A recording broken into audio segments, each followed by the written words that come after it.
checking my URLs. I'm going to go ahead and play the piano music. Oops, I docked some people there. Well, not much. That's too bad. Here's the thing, though. I get demonetized. I don't care. I don't monetize. I just don't want to get a strike for playing the copy music, believe it or not. YouTube does not like it. Twitch is fine with it. So I don't know what that means, but I'm gonna find some license-free piano music at some point, which I don't currently have. So I'm just gonna play this instead. There we go.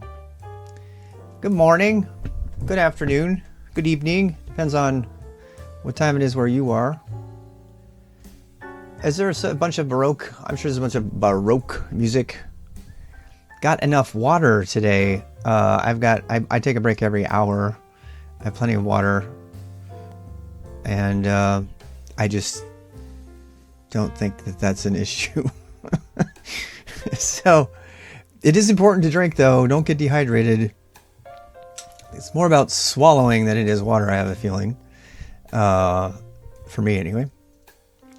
Good evening. See, I knew we were going to have a good evening in there. It's like good afternoon, good evening, and good night. I actually don't have any coffee at the moment. I am out of coffee. I just drank. I've been up since 8 working on stuff, so I'm kind of coffeeed out. However, I probably will go make some coffee during the first break, so I'll make sure that I get it right on time. 1 a.m. here. Oh my gosh. You guys are crazy. What are you doing here? Oh, good. My link detection works just fine. We're still underwater today. I guess I could change my background. Shall we do that while we wait? Videos, backgrounds. Let's go with... what's the plasma like? Should we do plasma? Plasma's pretty nice. It's a little orange. More oranger than usual. Change the opacity a little bit. Set that a little bit brighter. Because that's not too bad. I can still read it. How about opacity 45? Yeah, that's good. There we go. On the DM, I sent you on Discord. I wanted you to recommend you use something else than Google. Yeah, and I actually watched DistroTube. Thanks for the recommendation. I did understand it, actually, I think. But I went to DistroTube and watched his review of Library.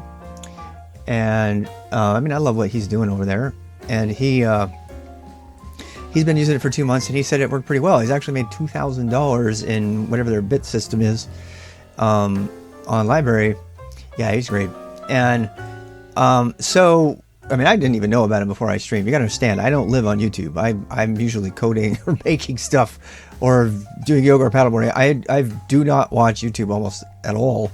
I watch Colbert pretty regularly. But yeah, so he went to Library and was trying it out from him. Now he's got massive viewership, so, but he ultimately recommended that people try it out. Yeah, and I don't know. I mean, there's some. If you use another VOD service, are you kidding me? Some policy that YouTube can remove your content. Can I just say I'm done with YouTube dominating the world. I am kind of anxious for YouTube to lose its dominance and for people to start having choice. And Library is definitely that. The problem is it doesn't have transcoding. It's kind of, immature, but it's growing fast. Oh my God, it's growing like crazy. And, streaming services like Twitch, I think, are good too. I really like the idea of not having any advertising at all and still being able to reward those people that you want to watch. Like if I could watch whatever, and just reward them. This whole Braves whole premise. Yeah, no ads. And so Library has no ads, but what you do is you play, they get credit for being played. Здравствуйте. Yeah, half of them have been removed. When I look at my YouTube liked videos playlist, half of them have been removed. Really interesting. Yeah, so I'd really be curious to see what's going to happen there. I don't have any idea, but it's going to get ugly. It's going to get ugly because YouTube's not going to go down without a fight. And they're, they have a lot of power right now. I mean, they're on everybody's TV and stuff. Library's not. But yeah, it's going to be interesting because streaming is where it's at right now, and everybody is fighting over the streaming territory, and it's going to be interesting. Videos and YouTube. I mean, it's all about user-driven content now. It's like, if anything, Netflix, the decentralization of the web in general, including video content. So I don't know if a lot of the content I saw was on Vimeo. Vimeo has much more respect for video creators' rights and stuff. And YouTube is just, at the end of the day, they're out to make a buck just like everybody else. But they're out to make more money than they need. And that is always a problem. So we haven't seen any Chinese VOD services like YouTube yet, I think. No. And it's they're going to have to innovate and stay ahead. It's going to be really fascinating to watch. Yep. So library, I'm glad somebody mentioned it to me, and I went out and checked it out. You just have to, you can auto publish apparently. I read that YouTube is a loss maker for a long time. Yeah. And they can do that. They're sort of like China, actually. China will underbid like a contract by 2 or 3, orders of magnitude for a port in the Congo or something, and they will win because they know the long-term goal is to keep out the competition. So they destroy the competition, and they end up controlling it that way. And I have a feeling that Google and YouTube are going to be doing that for a long time. They're going to be underbidding people for this kind of stuff. But the funny thing is that people are rising up, and they're like, no, we're done. We want something else. We want more choice. And my stepson would show me videos on YouTube about the quality. Kind of a bit free, but they, it's funny because this is how American health insurance programs started, because there were these really, really heavily competing industrial organizations that industrialized things, and there was no services, there were no social services. This is America we're talking about, and people were like losing fingers and they couldn't sleep and everything, and so companies couldn't give them more, so they started giving them health insurance. They started providing medical services because they were like, oh, we need to get the people. And so they got the people if they started providing social services and stuff. And so they ended up winning because of that, even though they were brutal. Rockefeller made all his money on railroads. He was totally, I think it was railroads, totally brutal to the people working on the railroads. And yet they won, So it'd be interesting to see, because some of the big companies might actually underbid and give you stuff for free, right? Which I thought was interesting, because I don't know if you saw, but everybody wanted to show you, Amazon Prime videos and have these parties, and so Twitch is like, here, you can do that for free. It's like, if you use Twitch, we don't care about copyright. If you want to watch a movie together on a Twitch stream with your buddies and friends and stuff, you can do that. And that was like the first flex from the Amazon Twitch merger that I think is going to be interesting. Because they're like, hey, guess what? We have we might not be Netflix, but we have an entire audience of people who watch movies together over streams in live real time. And we're going to make our entire video library available to them to watch for free, collaboratively. And Netflix is like, huh. It's like, I want to do that. How is Netflix ever going to provide, that kind of thing? It's going to be interesting to see how that goes. If you search library video services in Google, you will not find library. The second result in Duck. Are you kidding me? Oh my gosh. Is there not any more reason to get off of Google? Get off of Google, people. I have 30 minutes to rant about this. Just find a way. Get off of them. Don't use Gmail. Find something else. Run away, please. I know we're not gonna F-bomb today. This is an actual educational VOD. I can't F-bomb, but I'm telling you, if you want a better future, if you want a better world, drain Google dry. Bleed the crap out of that huge zombie. Seriously, leave it. The only thing it understands is profit and owning your privacy. It's still 90% of their revenue. Get off of Google in any way possible, which is why, back to full circle to the beginning of this thing. We're going to start now, but getting back to the beginning of this thing, watch my videos on YouTube all of a sudden get, demonetized or watch me get a strike or something because I'm saying bad things about the parent company of YouTube, right? Well, thank God there's choice out there and you can actually go someplace else now. So, no, really, we were talking about, but full circle, somebody recommended Library as .tv as an alternative to YouTube for posting videos. And I looked at it, I was like, oh, this is interesting. And then I watched DistroTube, and he makes a very compelling case to do that. Of course, you have to be on YouTube right now if you want to be discovered. They've all made cases for that. And only I barely gave in and did that myself. And, I might criticize, but I love the fact that we can host our videos for free someplace else, and I don't have to run a whole server architecture just for videos. But yeah. You like William Scott's way of writing? I do too. It's pretty nice. I think Apple might care about user privacy more, but there's other problems over there.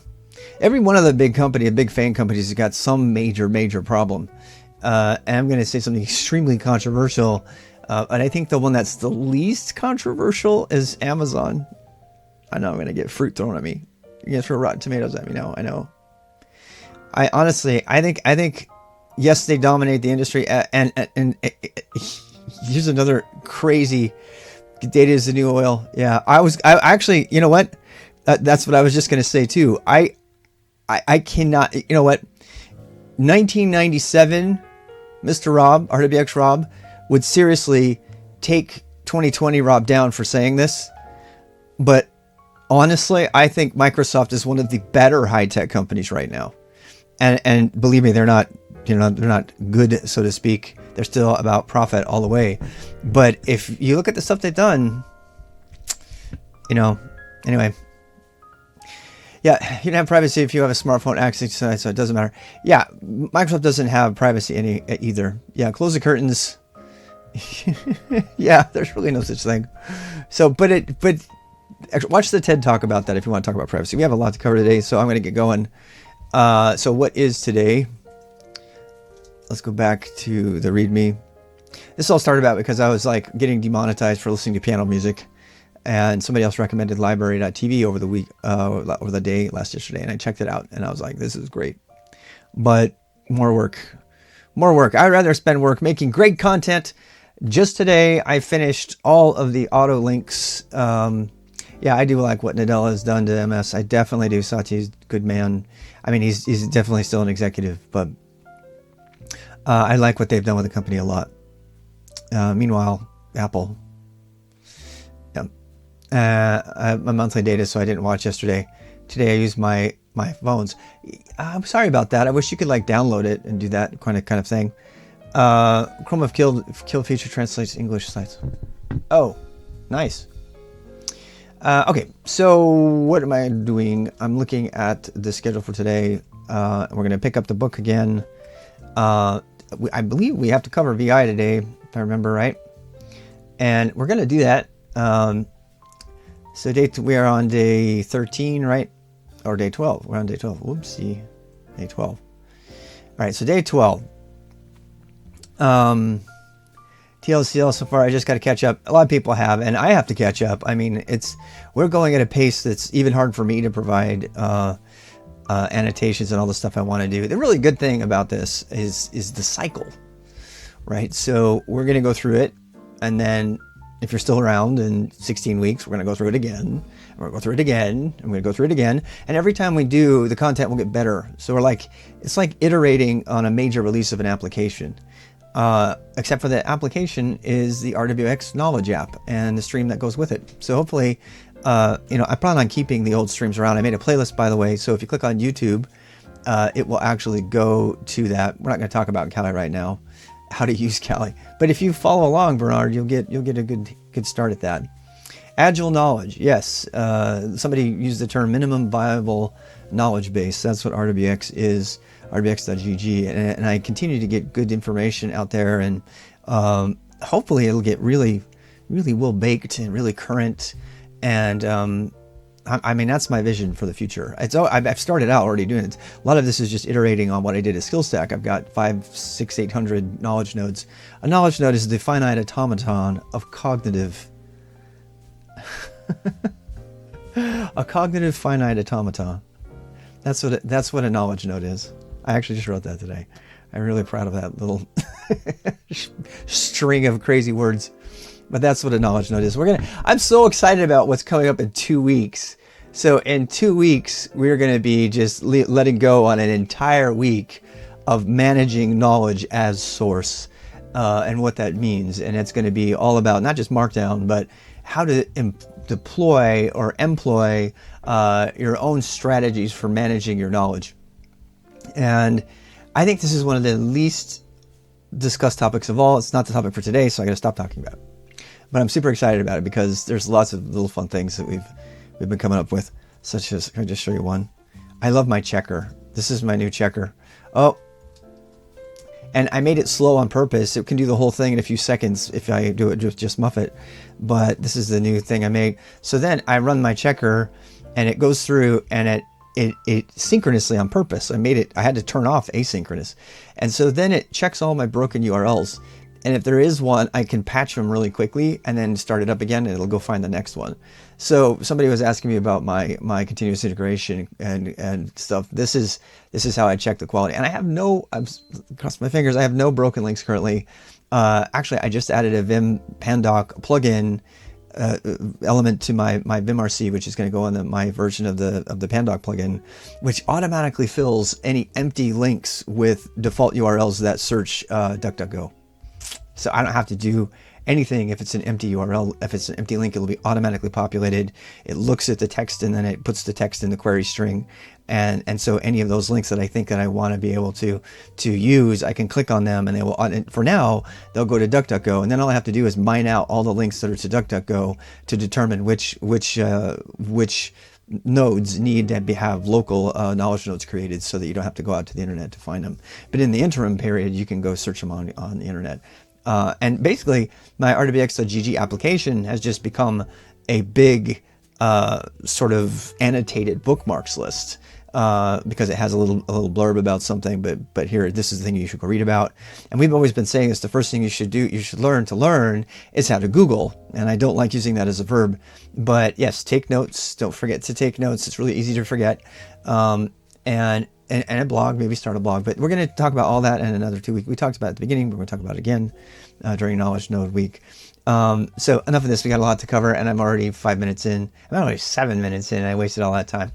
I'm such a bad person. Learn how to search. Yeah, learn how to search. But we're not going to talk about that. I'm going to avoid a conversation about searching in Evernote and all that. That is a conversation for that week.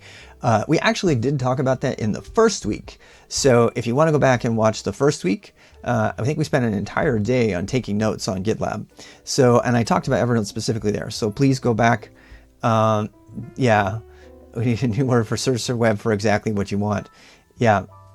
Okay. So there, I just checked all my links and I have no broken links. Okay. So maybe this, if anything, I'm going to try to segue here. Duck dorking. Yes.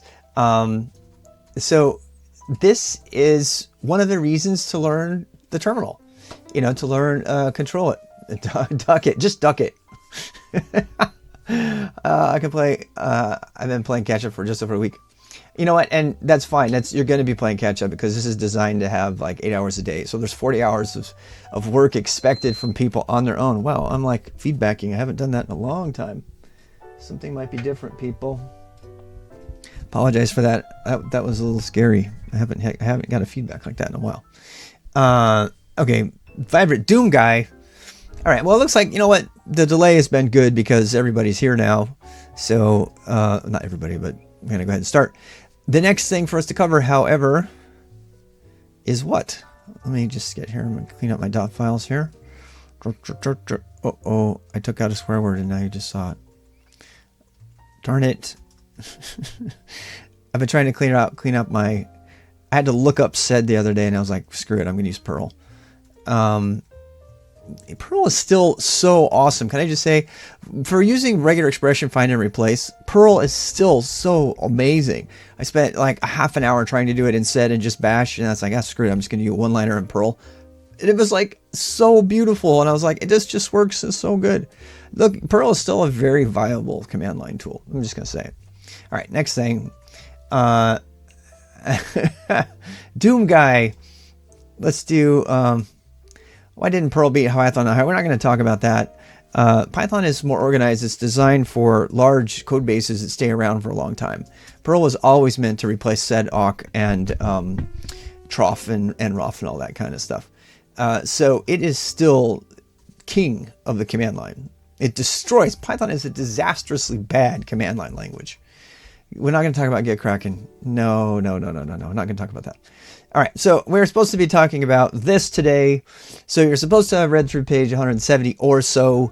If you didn't, fine, just do it on your own time. You're in charge of your own learning, don't stress. And I've talked through a good 30 minutes, but there's more people. I was looking at the joins, and it turns out people wait till about 20 after to actually really get going here. So it is that we can't use sedawk, etc. You actually can. Yeah, sedawk and all those jazz, they usually come on systems that have Perl. So anyway, we're not going to talk about Perl today, but it did save me just now. I used it and I was like, oh my God, this is so awesome. Perl pretty much invented our modern regular expressions that we have. Yeah, it does. It uses PCRE now too. But it's not the same. You still have to escape you have to backtick it the different way. All right, let's get back to relevance. Learning the shell. Redirection. Speaking of which, since we're talking about shell coding, I'm trying to segue here. It's actually not the true name. People made that up as a name. It was never named that. We should have chapters indicated on the schedule before the week starts. Absolutely. What do you mean? Just because I waited till the 30 minutes before? No, just go ahead and read whatever you can. But this is just to try to tell you what we're going to cover. I've openly said that eventually I'm going to swap out the app. So the Knowledge app will eventually get rid of the books. And that is my goal. My goal is, and I'm very open about that. My goal eventually is to replace the books with content that is free and open and in a Knowledge app. So that all of the equivalent, and so the way that this is happening is the first thing I have to do is annotate the book so that I can talk about what's in the book and what might need to change in the book. In some cases, like in the case of Eloquent JavaScript, I can actually change the book and still produce the book in that way, whatever way I want to. It's a little bit different with the Linux command line because you can't have derivative works. And of course, Head First C and Web Design, those are fantastic books. That cost $40 and they're not free. So these are all things over the next 2 to 5 years I want to replace with free material that's in one place. And it's going to take me a long time. And if you guys want to help us write the material, that's something that you can help with. And in order to do that, you have to know how to code and you have to know how to use Linux in order to do that. So let's learn that first, okay? So redirection. Let's talk. What is redirection? So let's open up the book here. Let's see, PDF, the Linux command line. I have a little bash completion going on there. Oh my gosh, turn that off. And then I'm going to go ahead and take this down a notch. There we go. So if my head's over the top of it, let me know. But we're going to go zoom down some more. So we're on to redirection. And so what is that? Redirection. Here we are. Chapter 6. Letters are a little bit small. Hopefully you have your own copy up so that you can go through it. A lot of people, that's how, most people got learned Perl that way. Redirection. Okay, so here's a bunch of commands that we are not going to go into that you should know. These, again, all these commands are, if you want to practice them and have some fun, they're all used on Over the Wire. Okay, overthewire.org is my current recommendation for people who want to have some fun with some of this besides just learning the skills. You can go out there and practice your cat. It concatenates files, sorts files. Unique grep will find a keyword in a file. A WC is really great for counting things. So for example, I'll just give you an example of WC. So you can actually go, let's like connect to Pico CTF. So I'm now connected to, what? I don't need my, I already did my, oh, I think I SSH. I should have a public key. No. Why do I need my platform password? Did they get rid of my, oh man, oh man. I think they did. Yep. They did something with the login, so I'm going to have to get rid of my keys. That's interesting. Anyway, I was going to show you how you can go on Pico CTF and actually use WC to count how many people are on that system. Yeah, BC is these are all commands. Another thing that occurred to me today too that I'm going to be doing, I'm going to be making a one cheat sheet to rule them all. I've already started one, and we're going to talk about the one in VI later on. But I want to make the cheat sheet so that you can like click a button and remove commands, and then just see certain commands. Like here's the existential commands, here's the warm fuzzy commands, and then tag. I want to create a cheat sheet where every command is tagged. So like if you're looking for commands that do a certain thing, you can filter through the commands. If anybody wants to help me make that kind of little sub app within the Knowledge app, because there's so many commands to remember, and it's the hardest part about this is finding the right command. And frankly, the fastest way to do that is to do a search. And that's why you really should learn how to do terminal searching. You can say, how do I sort a file? How do I sort a file in Linux? So I'm going to do a search for that. Linux, and it's almost always going to be Stack Overflow, which I'm thankful to say can still be read on links. So many other tools cannot, because of JavaScript's disease spreading across the land. But here you go. It shows you how to do the sort. So in a few seconds, I found out how to sort. So again, that's the method of getting to the answer as fast as possible. So what else we got? So we have sorting. I don't think I need to talk to you about this. Read about standard error and standard input. There's 3 sources. You should know about them. And you're redirecting them all the time. I do need to dispel some false information that made it into our Discord because of a irresponsible YouTuber who decided to tell people that instead of catting a file, so let's make a file.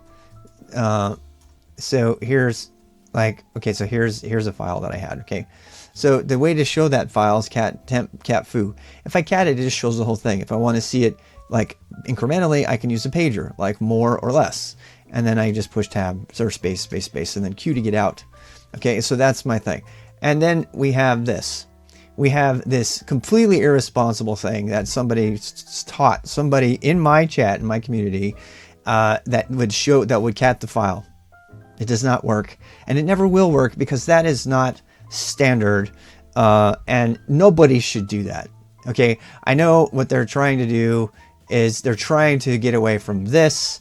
Cat, this is you should not do this. So cat something, and then grep. So people do this all the time. Why would you do this?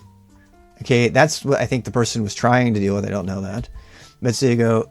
It is a Z shell command that they were using, and they were teaching it as, oh, this works everywhere, which is not true, and again, irresponsible. So don't use Z shell. Z shell is the is the official shell of Apple. So what would you rather use? The official shell of Linux or the official shell of Apple? I choose Linux. Okay, cat something, grep temp foo. And so there's no something there. Wait, or is there? Or is there? What do I got here? Okay, so there's nothing there. So let's go ahead and, oh, I'm sorry. This is what they do. I did it wrong. Duh, bad me. I swapped them, dyslexic. So cat temp foo, grep something. Grep, how about this? Grep, CL. All right, so there, you see how that worked? Now, why is this a fail? Yeah, okay, but you'll see this all over the place. You'll see variations of this all over the place, right? So obviously, where can I see all the official software of Linux? I'm sorry, I'm not laughing at you. That's like a pretty damn big question. You'd have to read every single Arch repository for every Arch distribution. It's like the question demonstrates a fundamental misunderstanding of how Linux is organized. So there's lots of Linuxes, Cs, whatever, and they all have different software in them. So please go back and look for that. We covered that last week a lot. So grep tcl /temp foo. All right. But what is the as Cower Club again? Yeah. Okay. So, but this actually will also work. Why does this work? You guys tell me why that works. Yep. Yeah, never cat into a pipe. Yeah, and I'm trying to show you what you shouldn't do. This is a waste. This is just a waste. It's not evil and bad. It's just a waste. Teaching somebody that is evil because it doesn't work. It doesn't work anywhere else but your Z shell that you installed yourself or came on your Mac. So here we go. grep tcl, and then this will also work. Why does this work? Because grep reads from standard input. Okay, and that's really important. When we start to do shell coding, I'm going to show you something very, very important about dealing with indirection or redirection and loops. Because anytime you do a pipe, everything that comes after the pipe, every single one of those pipes is a different subshell. And it's not a subshell of the previous shell on the pipe, the previous pipe. It's a subshell of the parent shell. So you can think of, you're running in a system. We're going to talk about environment variables, so we're going to get there. But you can think of you are running right now, and you can actually get a tool. If you want to see this, run PS-tree. So if you don't have PS-tree, go ahead and install that. It's called PS-tree. We're going to talk about processes later, but this is what I'm talking about when I say a sub process or a sub shell. All right, let's just stick with redirection, stay on task. All right, so redirection, you know the 3 types of redirection. I'm going to teach you one that's not covered in the book. That's very important. Okay, so we have good old LSL is redirecting its output. We have LSL here. Then we have here. We have this one. Okay, so the 2, the 2 greater than signs means what? Means append. Put it, add it. Don't screw that up, by the way. I have blown out files thinking that I was appending when I was just missing 1 greater than sign, and I blew it away. I've done that. Don't do it. So there you go. This is probably the thing that gets people mixed up too. So 2 represents. Let me use a really practical example of when you would want to redirect standard error. And this is actually a problem on the over the wire. So take note of this, because when you do over the wire, you're going to get messed up with this. So let's say you want to do a find on your entire operating system for any file that has setuid permissions. Okay. And so actually, no, let's do any file that has the name, I don't know, that ends in Markdown. Let's find every single Markdown file on my entire operating system. So we're going to do the find command later, but let's try this. Now, this is a practical example of when redirecting standard error really helps you. So see all that? All right, so you can't really, it's going to take some time. See what it's doing? So here's the problem. How much of this is actually useful output, and how much of it is just extraneous error output? Lots, right? And not every single command has a nice find there. I'll go ahead and bookmark that one. Can you put that, would you mind posting that in the Discord for the sessions today, Mel? So if you go to the Discord, can you please post that in the sessions for today so that we can have a copy of that? Thank you for the link though. So back to this challenge here. Again, this is a practical example of where redirection comes in. Not every command comes with a -q or a -s to shut it up, and some way to turn off all of this extra junk that you don't want to see. And so what you would do. Yes. Okay. So let's talk about that. So the thing that does kind of confuse people is both standard error and standard out are sent to your terminal device, to your TTY. So they both get printed to your screen, but they're coming from different places. Okay. And sometimes it's hard to know which one is which. And when you're writing code, it's actually hard sometimes to know which one you should print to. You're like, is this an error or do they really care about this? Should I print this to standard error? Should I print this to standard out? And because when you print the standard out, that's what usually people want. And the standard error is usually for people to ignore. Now, so we can actually use, there's a command they also don't talk about called T. And I want to talk about that too. So they completely neglected T. So let's try that find command again, which finished my system pretty fast. You see how fast that found everything? Pretty fast, huh? So let's do this. I'm going to redirect. So by default, redirection automatically does the main one, like the main one, right? But let's first start by getting rid of the errors. Okay, so this is what you're likely to want to have to do. So you're going to do this. You're going to say, you know what, I really, really hate those errors. I don't want to see them. So you take 2 and say, throw it away. And this is a cultural phenomenon. Sending something to dev null. There are T-shirts that say, your opinion, redirect, dev null. You know, because the dev null, otherwise known as the bit bucket, is the place to send all things that you want to go away. And all to the void. Yeah, all it really is like, it's literally a null character device. It's called a null device. It's an actual device that doesn't do anything. Remember to use the // at the end. Yeah, if you don't do that, what are you going to end up with? Yeah. Oh gosh. Yeah. Dev 0. Yes. Oh my gosh, that will like run forever. Feed the void. That's what that DD command he has there is like sending zeros forever to the void of emptiness. This is a real fun cultural thing that you'll know about. You're like, dev null. Yeah. There's actually stickers for your laptop that say dev null, whatever. Celebrate the dev null. But dev null is actually your best friend right here because we want those errors to go to the black hole. And what do we get? We don't get anything. What does the 2 do?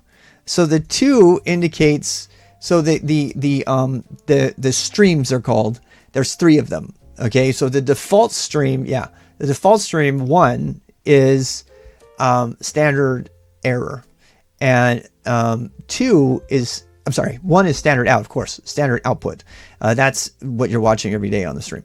2 is standard error. Now both close to your terminal, you see them. In fact, sometimes they'll stomp on each other. Because there's really no, other than the line endings now, they got really good. In the old days, there wasn't even really good buffering for line endings. So what you would end up getting is you'd have something else would like right over the top of the other line. And you'd be like, what the heck is this? Thankfully, that's not a thing anymore. Can I redirect 1 to a file? Yes, you totally can. And that's what this whole chapter is about. So again, I'm assuming you read the chapter, but I'm just showing you in general what's going on. So here's what you can do. You can send 2 to dev null. Okay. And now if I want to keep that output, I can either do this or I can do 1. Okay. And I can send that to, temp, find.out, let's say. All right. So that sends it all to find.out. And now I don't get any output. If I want to see the output, I have to temp find.out and you'll just get your output. Okay, so there's your output and you can do whatever you want with it. Now there's 2 things that are not covered by the book, and I need to write these down because I forgot to write them down.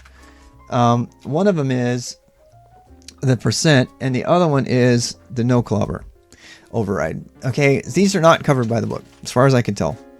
So the first one is if you want all of the output to go to something. I think this is a relatively new thing. You can use the %. If you want the % will redirect both standard error and standard out to one thing. So I can do temp find.out and that will blow it away. Did I get it right? Am I doing it wrong? I think it's ampersand. I mix up. Did I not say that I mix up ampersand all the time with and sign? So it's actually, I told you wrong. So there it is. I don't know why I wrote that wrong. I'm so sorry. I messed it up with printf. So it's ampersand. So the ampersand, so ampersand says write it all there. And now we can go look and remember because it's still there. Yeah. So now I have both the find output and the other output. So it's exactly, yep. That's exactly the same. That's exactly what I'm saying. Sick in the mind. So this is a modern thing. This was not around for a while. And the characters, right. He uses snap Do I use Snap? I have to use Snap. I had to. I was forced to use Snap by certain application developers. Redirects to into standard out. Yes. So this is shortcut for this. This is what we used to do. We would do to goes to and one, and then we would do, and this, by the way, you have to do the order right. I can never remember the order here. And then I would redirect all of it into temp find dot out. No number is equivalent to 1, and so that, nope, I failed. See this? Isn't this annoying? This is why I love this new thing. No, it's you have to do this redirect first. I always screw this up. I can never remember this.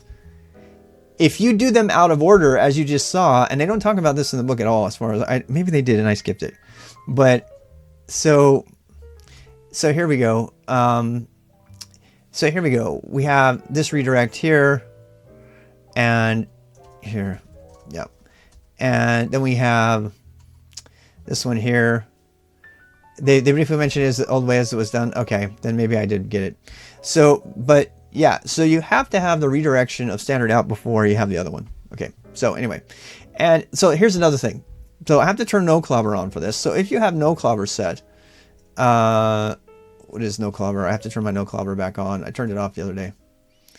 These multiple redirections, better after testing, I guess. Yes, please test them. But if you want to if you just want to be safe and redirect everything, just use the ampersand and you're good.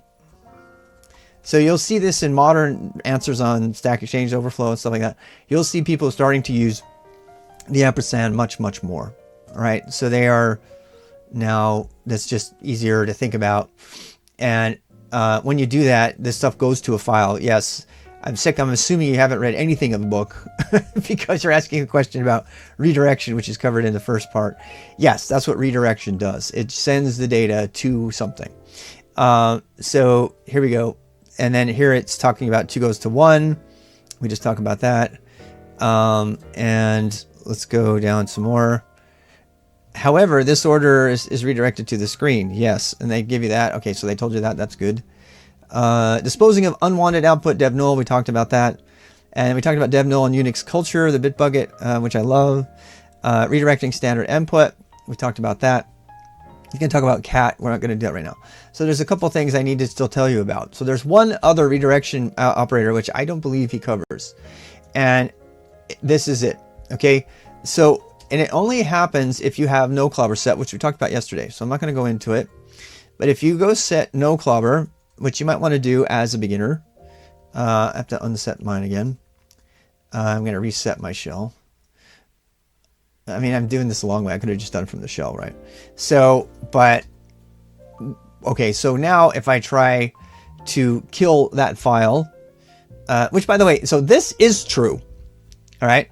So this will kill a file. If you want to take a file that has something in it, and the fastest way to empty that file without getting rid of it is to truncate it. And the fastest way to truncate a file is with this. And this, maybe this is what they were trying to do the other time. But if you do this and you do temp.find.out, that, oops, that will empty the file. But it doesn't do it. Why? Because I set no clobber to true. All right. So, it doesn't do it because no clobber is set to true. But here is the command that's omitted. So if you put a pipe in there with it, then it will say, oh, okay, you really want to kill this file. Okay, I got you.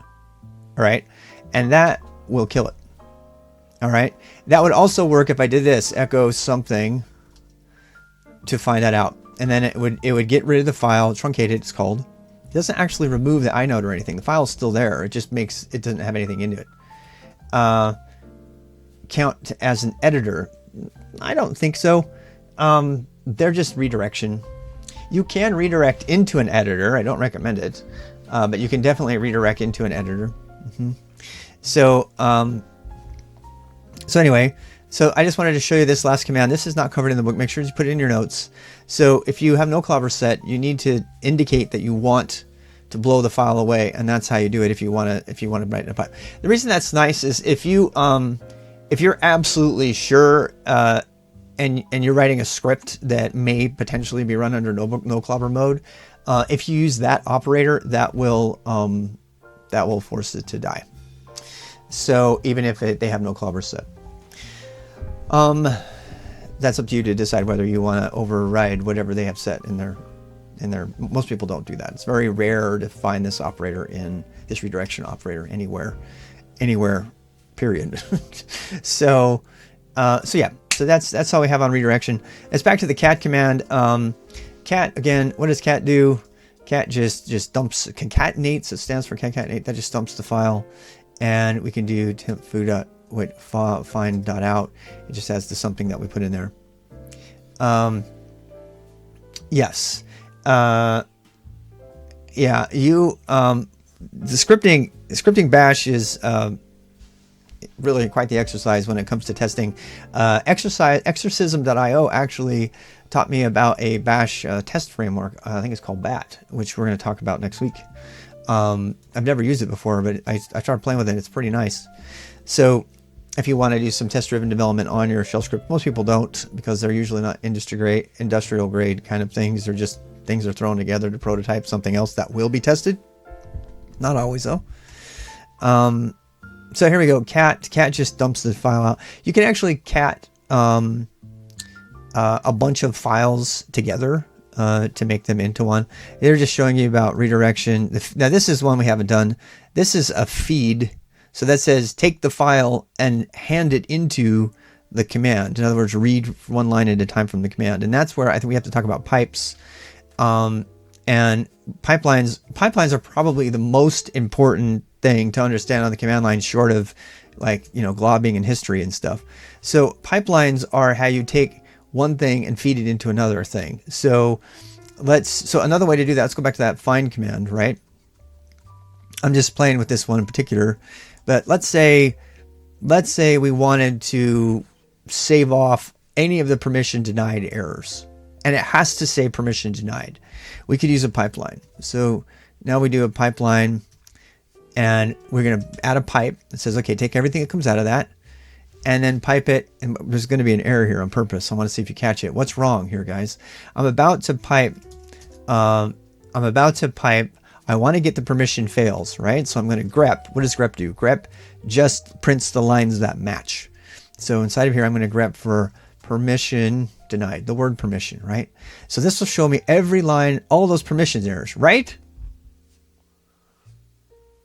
Is this going to show me all my permissions errors? It's actually not. Why? Why isn't it going to show it to me? So this is a little bit of a self-quiz. Yep, because I forgot to redirect it. Now, it printed those errors, but it didn't print them because they were grepped. It printed them why? And here's how you know. Because watch, if I redirect all of that to temp perms.out or something, they still print to the screen. What the heck? Why are they printing to the screen? I just redirected them all to perms.out. Why is it not doing it? Little test for you, little quiz. Why is that not working? Right, so yeah, so the errors are not going to standard out. So if I want this to work, the fastest way is to just redirect everything actually, let's do it properly. So we're going to do 2 goes to @1. And that says, take all those errors and then send them also to that, right? So, and you can do this. And it says, can't overwrite an existing file. Fine. Okay, I'll put this here. And now I can go mess with my temp perms.out. I just remembered one I was going to forget to do. I might be jumping the gun on this, but I didn't see it in the list. So anyway, so now all I have is permission denied errors. Okay. And then if I wanted to sort this, I could do that. Yep. And but understanding the pipeline and redirection is the most powerful thing when using the command line. And combine that with just a little bit of shell scripting, and you've got an amazing thing. So for example, I can combine all of this. I'm just giving you an example of how we can combine this. So let's take, I take all those permissions errors, right? Now I'm going to use, if you don't understand this, don't stress. I just want to show you what's possible. So I'm going to put all of that is going to go into a subshell. That's what I just did. And now I'm going to loop through the subshell. I'm going to say loop. We're going to read each line of this, and I'm going to echo that line, and then I'm going to sleep for 1 second, and I'm going to feed it all to my script. So this is what's a shell is called a shell's one-liner. And when you truly start to understand Bash and the command line, then you start to get really powerful really quick, because I don't even need to write a program. I can just put it all in the shell. And now it's going to print out, whoops, so this is bad. So while read -r, sorry. And it gives me every one that's there, right? So, if I wanted to, I could clear the screen between every one. I could do it like every 5 seconds. I mean, I'm just having fun here, but then I could like clear the screen, and now I have, oops, is it doing it? Maybe I did it wrong. Oh, 0.5. So permission denied, do. So I can like, something simple like that. It's kind of fun, right? I can like look at them and see, okay, which one is really there? You can just, the possibilities are just endless when you combine redirections, pipelines, sub-processes, and a little bit of shell scripting. And I just wrote an application in one line that just helps me scan for all the permission denied lines. So this is the thing that once you start getting into this, if you're the kind of guy like me, you just are just completely obsessed because you can make really powerful things really quickly. And that's really the power of the shell. So every once in a while, I want to just give you a little insight into why this matters and why you can do this kind of stuff. Yeah, it is. It really is. And so, this is why you want to learn it. So every once in a while, I want to give you a little taste of that. Okay, so it talks about the difference between, we just talked about the differences between a pipe and a redirection. So make sure you understand that. And now we're going to do this. We're going to say, here's another pipeline. So it has a couple things. There's an over-the-wire exercise, which requires you to pipe your sorted output and then to look through that and then to count it. I'm not going to do it here, but this page, just make a note of this page. There is at least 1 or 2 over-the-wire challenges in Bandit that require this page. So you need to know it. All this stuff like sorting bin lists. Here's a practical way to do this. If you want to find all of the files that are taking up the most space on your system, there's a good reason to do that. WC-L. WC just counts lines. You would not believe how useful that is. It just counts how many words, how many lines and such. We're going to go on from that. And I only have 2 minutes left before we have to go. Head and tail. Head and tail just takes the beginning at the top, 1 or 2 or 10 lines, and you can tell how many are at the end. So that's useful. And when you combine all these little utilities together, you get, some really powerful stuff. And so there we go. We got tail-5. This is, again, just a reminder, this is a Unix philosophy. Do one thing well, because you can chain it together, combine it within some way, and then all of the things together will be, you can write very quick applications in a highly customized way as fast as possible.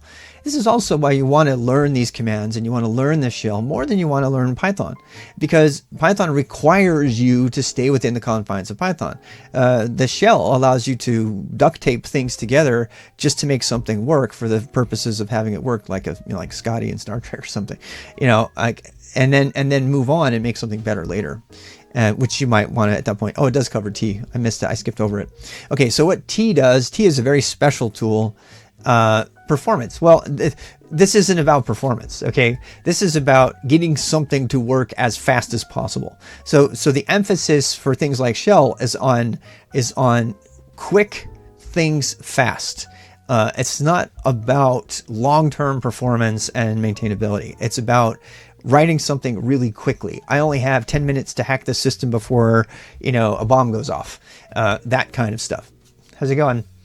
Tail was useful recently. My stream had dumped wow inside my .stream, and I wanted to see what. Yeah, exactly. And if you try opening that in VI would actually. This is to its credit. VI will actually try to open a file like that, and it will use every bit of memory on your system. So don't try that. Okay, clear. And I have to take my break. when we come back, play around with T though. T is special because you can pipe into T, and then when you pipe into T, you can send the standard output to one place or the standard error, and you still get to send it on in the pipeline. So if you want to see things during the process in your pipeline, if you want to make them visible while you're doing it, but you also want to send it to something else, that's what's going on in this example, you can use the very useful T command. So that's one of your essentials. Okay. And it looks like we're just coming up. Linux, I love this. Linux is about imagination. And that's why you can imagine any possible combination of thing you could put together very quickly. And that's the end. That's the end of chapter 6. I'm going to take a break, and we'll be right back. I have to make coffee, so I have to leave on time. So go ahead and read through chapter 7.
What a glorious day it is. You know what? It's like overcast and rainy, but it's so awesome. You guys, it's like a Seattle day here in North Carolina. Except for it's not freezing. Usually when it's this way, it's like, Begin Bot raid. We just got a raid? Thank you for the raid, Begin Bot. Or as somebody called you, Vegan Bot, Vegan Bot. Who was it who said that? Somebody was, oh no, I think it was Zeros. Yeah. Vegan Bot. It's like, yeah, I think it's Vegan Bot. I don't know. Maybe it's right. Maybe it is Vegan Bot. It's like that's like the European pronunciation. Is it seriously? It's Vegan Bot? Well, then you're right, and I'm not. Vegan Bot rhymes with Begin Bot. What do I know? I just thought it was the word begin and bot, and so it is Vegan Bot. Okay, well, there you go. And then Vegan Bot. I was, who are we talking to? He's playing the piano. I am not playing the piano. In fact, I'm about to get demonetized, as if I cared, on YouTube for having this piano in the background, which is the same piano every single day. Instead of video, like Rob having Twitch is my alacrity background video on Twitch chat, blah, blah, blah, horizontally. It's just fun. It's not mandatory. We just have fun. I have fun with the backgrounds. Although, boy, did I get beat up for using the pirate skull background. This channel has jumped the shark. We spent an entire night celebrating the jumping of the shark. This channel has jumped the shark. Is he still here? No, I had a pirate flag flying, and I was like, "You want me to do it? Here." So it's just a fun pirate flag I found, and I was like, I always like to be as cliche as possible when I'm doing like hacking or something. I know it should not have bothered me, but I let it bother me. So I like, where is it? Pirate. Where's open the pirates? Oh, that was still a bit loud. Sorry. Where did my oh wait, open flag. There we go. Avast ye mateys. Let's do some hacking. And so yeah, and apparently somebody like randomly saw me. Rashi vibes. I don't know what even that is. So I'm occupations. Yes, occupations. Pirates and ninjas. Arg. It was obviously not somebody who's ever seen me wear my Mr. Robot mask. I have not had a chance to get silly in a long time. And I mean, I get silly enough during these classes or whatever they're called. And, but yeah, I missed the opportunity. There's so much to do that I generally like type. I sprained my pinkies yesterday. Can I tell you? I actually sprained my pinkies from so much typing. They were like sore all day because of all the escapes and everything I was doing. So be careful about ergonomics, people. No, seriously, both of my pinkies got strained. Emacs pinkies, no. The Emacs pinkies worse. I would never use Emacs for that reason. But I actually control left bracketed. I have to control left bracket to do my escapes on VI. So you have been in this site. Yes. What is that? Oh, Roshi from Dragon Ball Z. I think that's a compliment. I don't get the reference. I do know Dragon Ball Z.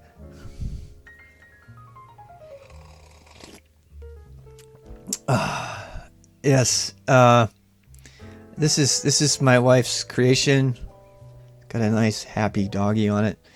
You know what sucks? So, okay, I have a very important question for you before we get going. This is really critical. Okay. What is the proper way to hold a mug? Right? Ever since I started streaming, I've noticed that the only way to properly display what's on your mug is to hold it with your left hand, which we all know is a disgraceful hand that you should never use in India, at least. And so coffee, you ever notice this? Coffee mugs, they put the picture so that you can see the picture while you're drinking. Oh, it's a nice doggy. Whereas if you're streaming, you're like, I like my picture, but more importantly, I want to show my picture off. So you have to drink it with the left hand. But if you have your mark on the wrong side, on the wrong side, like I do, it's like, okay. Your mug has always been out. See, you super people who have left-handed skills. I wish I did. I do not. But for me, I mean, I have to like navigate around it or move my mic to the other affirmative for a different reason. I know I don't want to get into that. We won't talk about that. But yeah. See, I don't. For you, it's even mirrored, so it's even more messed up. Handless mugs. Yes, we could definitely do that. But then I'd really be. I think I just need a hat with like coffee mugs on it, but that would like burn the tubes, right? I don't know. I gotta try that. Could you like have a hat with like coffee, and you just like suck on the coffee while you're streaming, so you could use both of your hands? It is hacker mod background. Get a long scraw. Iced coffee. Iced coffee is good too. I like iced coffee. Not in the mood for the day. It's kind of out. It's kind of overcast, and it's just this beautiful day. All right, we're 2 minutes late. I've got to get with it. I had a nice smoothie as well as my coffee, so I won't be totally spiking on you. Okay, I'm writing that one down. I'm just saying. All right, so let's change the background back to something soothing. We have many things to pick from. Hey, remember those scripting skills we were talking about? Watch this. Okay, so let's say I want to send. I mean, this is actually part of the topic today. It's in that little call out inside of William Schott's book about the power. These are all these random backgrounds, right? Let's say I want to test every one of those random backgrounds temporarily. Okay, let's do this. So let's do this. For I in, and then we'll make all of we'll do.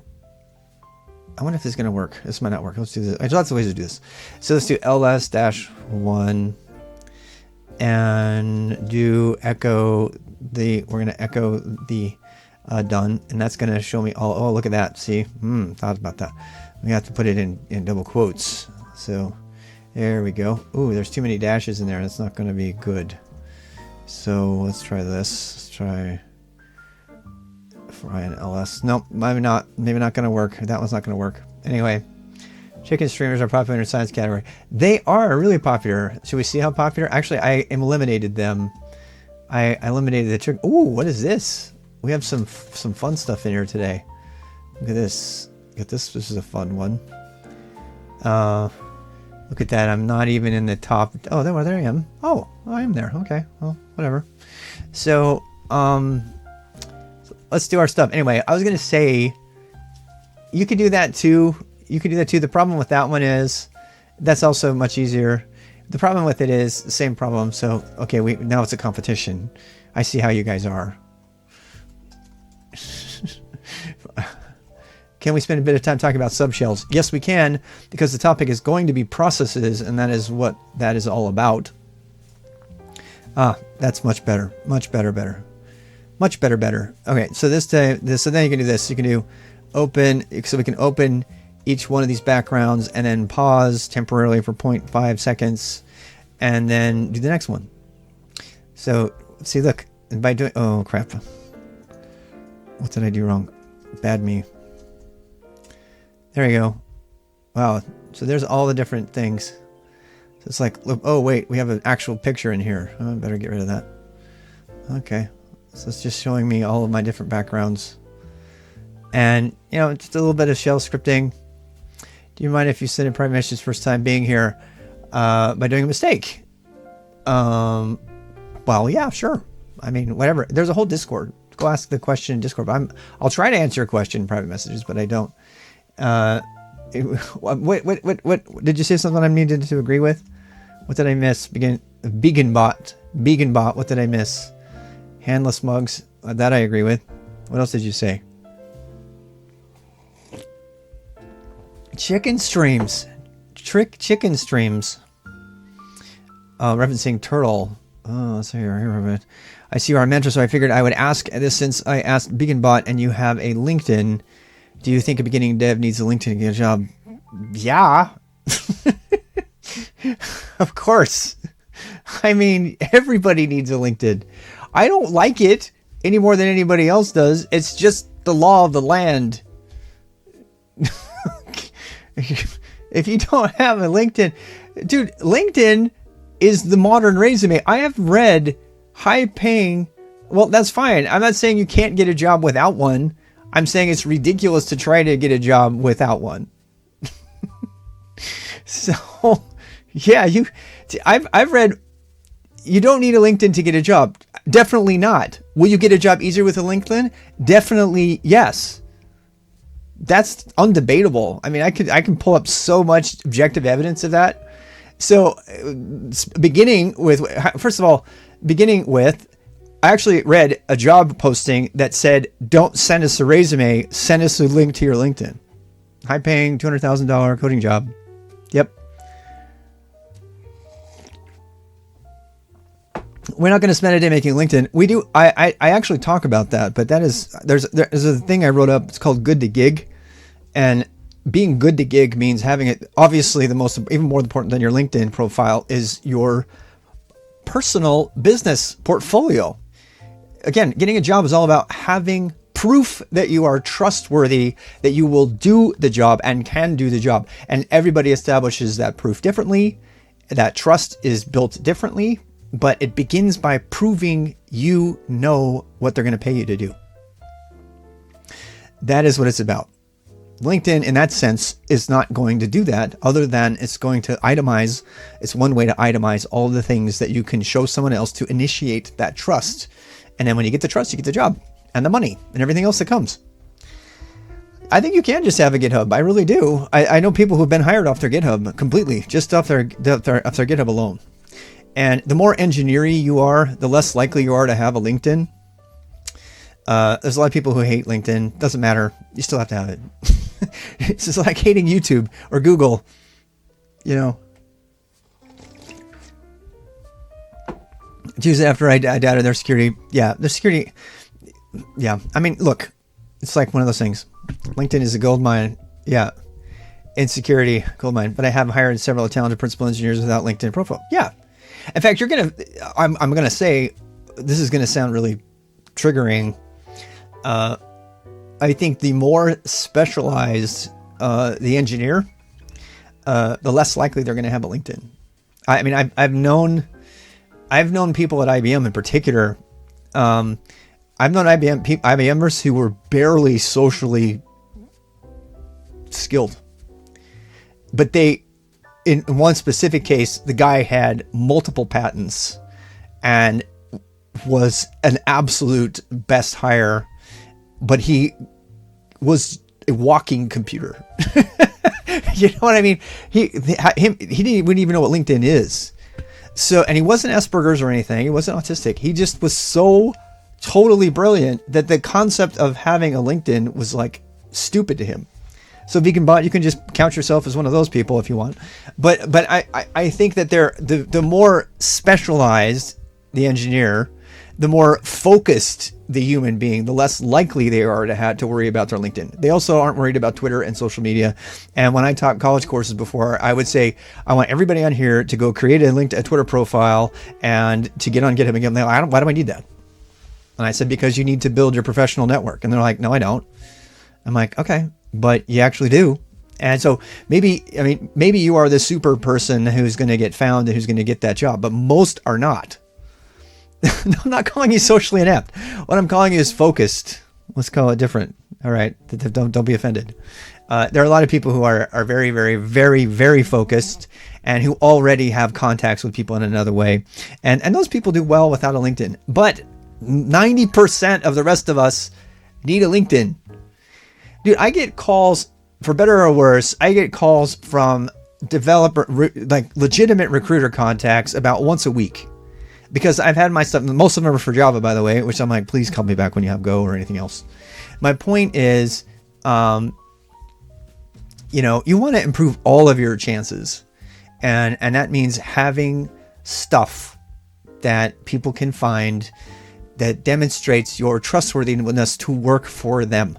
Making projects on GitHub and GitLab, by far, having open source contributions. The number one thing I've had hiring managers tell me, at least two different ones that were parents here, recruiters as well. The number one thing that they look for is open source participation. The guy who just got the internship, the company that did it posted open source participation as their number one thing that's going to demonstrate trust. Because a lot of the companies that you might want to work for are also into open source. So if they see that you have been donating your time to the open source projects, particularly GitLab is like, if you don't have any open source participation to apply for GitLab, it's almost a joke to even do the application, it seems like to me, because they are so focused on the open source world and contributions and stuff. The guy who started Ripple at Amjad, in his blog, he talked about his open source contributions really doing that. Open source equals real proof. It's not just proof that you can code, it's proof you can work with a team and that you can make your case and you cannot get triggered by people disagreeing with your technical perspective. So this is, it really, open source participation is kind of the holy grail, particularly for software engineering and design, but also I think for other things as well. It's a little bit harder to do in the operations space, and I think they depend a little bit more on certification because of that. But yeah, that is one sector of software though, Rob. In medical space, it can be completely different. So yeah, most people don't use open source. Yeah.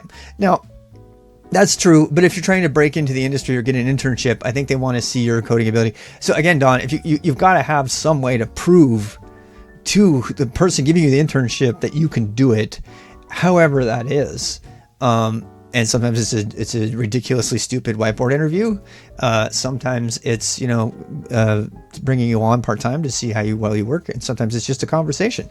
When I got hired at IBM and got double my salary leaving Nike, that's what the conversation was about. It was just a friendly conversation, memorizing the most buzzwords.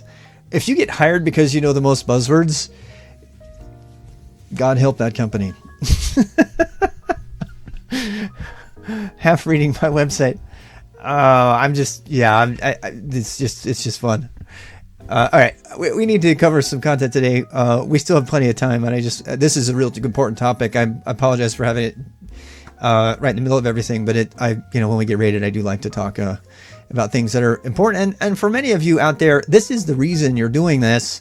You're trying to get started in the tech world and how to get that job. And we had somebody else had a random conversation the other day, and they were in college and said, "Oh, I can't wait for my college to be done so that I can start looking for a job." I'm like, wait, why are you not looking for a job right now? And so you should be constantly preparing yourself and thinking in terms of, how can I potentially be working or interning with someone else? Not just because you're going to make the money, but because interning and working for other people is the best way to learn. You're learning and you're getting money and you're getting experience. It's like the holy grail. So, you know what I'm saying? So, yeah, if you have a time at the end, can you talk about breaking into open source development? It can be intimidating. My one piece of advice, there's two ways to break into open source development. And I have only had most of my contributions have been something that I needed fixed that I did, and then I then I made some things. So, and I had one tiny little test contribution to the Dino project, the new node. So, can you tell somebody where we are? Yes, we're on Linux command line 1 through 3, and I'm going to come back. Thanks for bringing us back on topic. The best, I think one of the easiest ways to break into the open source world is to go through it is Dino. I'm so glad it is too. So the open source world, go look at the issues, follow their code base, and start answering issues for them. Say, hey, a lot of open source projects need work done that nobody else wants to do. And I know that's like working in the mailroom and then working up, to the CEO of the bank or something. But if you go into some of these projects and you say, look, I'm happy to do the documentation for you. Would you like me to help you with your README files? And so we're going to do knowledge source in 2 weeks and using Pandoc and README and Markdown and all that stuff. Dude, if you begin with the front end, or if you begin with helping them do their documentation, or filtering through their issues, or answering forum requests or forum questions, any of those things will build trust with the community. It'll also show that you know how to communicate. Yeah, Hacktoberfest is another great way. So if you can build trust with the community first, right, and then slowly, you don't say, hey, anybody need help anything? You say, well, there's going to be issues. Read the issues, see what's needed. So that's the way I would do it. I would start by doing just becoming a member of the community so they know your name, hanging out in their IRC, being on their Discord, whatever they use, Slack or whatever. And then over time, saying, hey, you really need help here. So that's how I got involved in the TOML project. I actually made the TOML logo. I'm kind of proud of that. Why? It was like it's probably the least important, most fun contribution I made to any open source project. I actually made the TOML logo because they didn't have one, and who knows, maybe this is some advice that can work for you as well. So this I made this really lame logo, and I committed it. So Tom Person-Warner, he's one of the original founders of GitHub. He made it, and he's gone on to other things now. And so I was messing with TOML. Yeah, I was messing with TOML, and I was like, it's actually, I think it would be really fun to read the commit. The commit said something like, what the hell? We don't have a logo. If you deny it, I won't care, but I just thought we might as well try it. And I kid you not, I put it aside and I was like, oh, this merge request is never going to make it. This pull request is never going to make it in. I know it's not perfect. I know. It was just, they had nothing. They literally had nothing. And yeah. And so I was like, I just randomly one night, because I was really into TOML, because I was making a file system as a database project of my own that just used TOML files as the data files, and I was really, really into it. That's actually the first time I got exposed to the Rust language, because the Rust guys they were living in this project, because their Rust cargo is like really heavily dependent on TOML. So we were like kind of running over each other, helping each other out and stuff. And I wrote a whole bunch of test suites for stuff and helped another guy. So that's what I'm saying. You can kind of get in there. Something funny. So I got I don't know if I should say this publicly. I made this commit and a bunch of this other test code. I actually committed an ABNF specification of the TOML language because it wasn't being specified at all. And now has all of that, by the way. I made my own stuff, and it wasn't nobody was interested in it. And so I was like, how is this possible? Hey, Mouse. And it was like, they weren't really on it. And I was like, guys, I really want TOML to succeed. We have to have an ABNF so we can get committed and can get all that. And I made my own project for it and everything. And I got kind of triggered because nobody was paying attention. And I kid you not, 6 months later, TOML it's almost like, I don't know if I ever meet Tom, I'd love to ask him, but it's like all of a sudden he was interested in this stuff again, and boom, all of a sudden they had an ABNF. It wasn't mine, but they had put an ABNF in the system, and my logo commit got accepted. Like out of the blue. I was like in the middle of doing other things. I'd totally given up on this project, was around to another thing, and all of a sudden my logo commit got accepted, and I was like, what? And I was like jumping up and down, and I was like having fun with my wife downstairs. So I was like, you don't understand, honey, I just committed the logo for the TOML project. And I was like, this is my most famous moment. I was like so happy that this stupid little random commit had been accepted. And so, we were talking about open source and contributions and how to break into the industry. So there's a couple of lessons in that little story. One of them is do it anyway. Make a pull request. It's going to get denied. People are going to give you crap. They're going to be saying you didn't do the commits right. The biggest complaint they have is that you have too many commits and you didn't rebase or whatever. You didn't load them together. And the second thing, I have VODs on YouTube. Yep. The second thing is be patient and do the stuff that other people don't want to do. And just kind of like, stay with it. I'll tell you one thing that every single project needs is testing. Every single project needs testing, and nobody wants to do it. If you start writing better test cases, almost every project you find on the internet, its test suite and test cases will be missing. They won't have example code. They'll be missing a bunch of stuff like that. Yeah, it sounds like when you got your name on the FreeBSD contributors. Nice. Yeah. So, I mean, it's just a simple little thing, but I tell you what, it's worth, beating the boss of any other game. And testers are undervalued.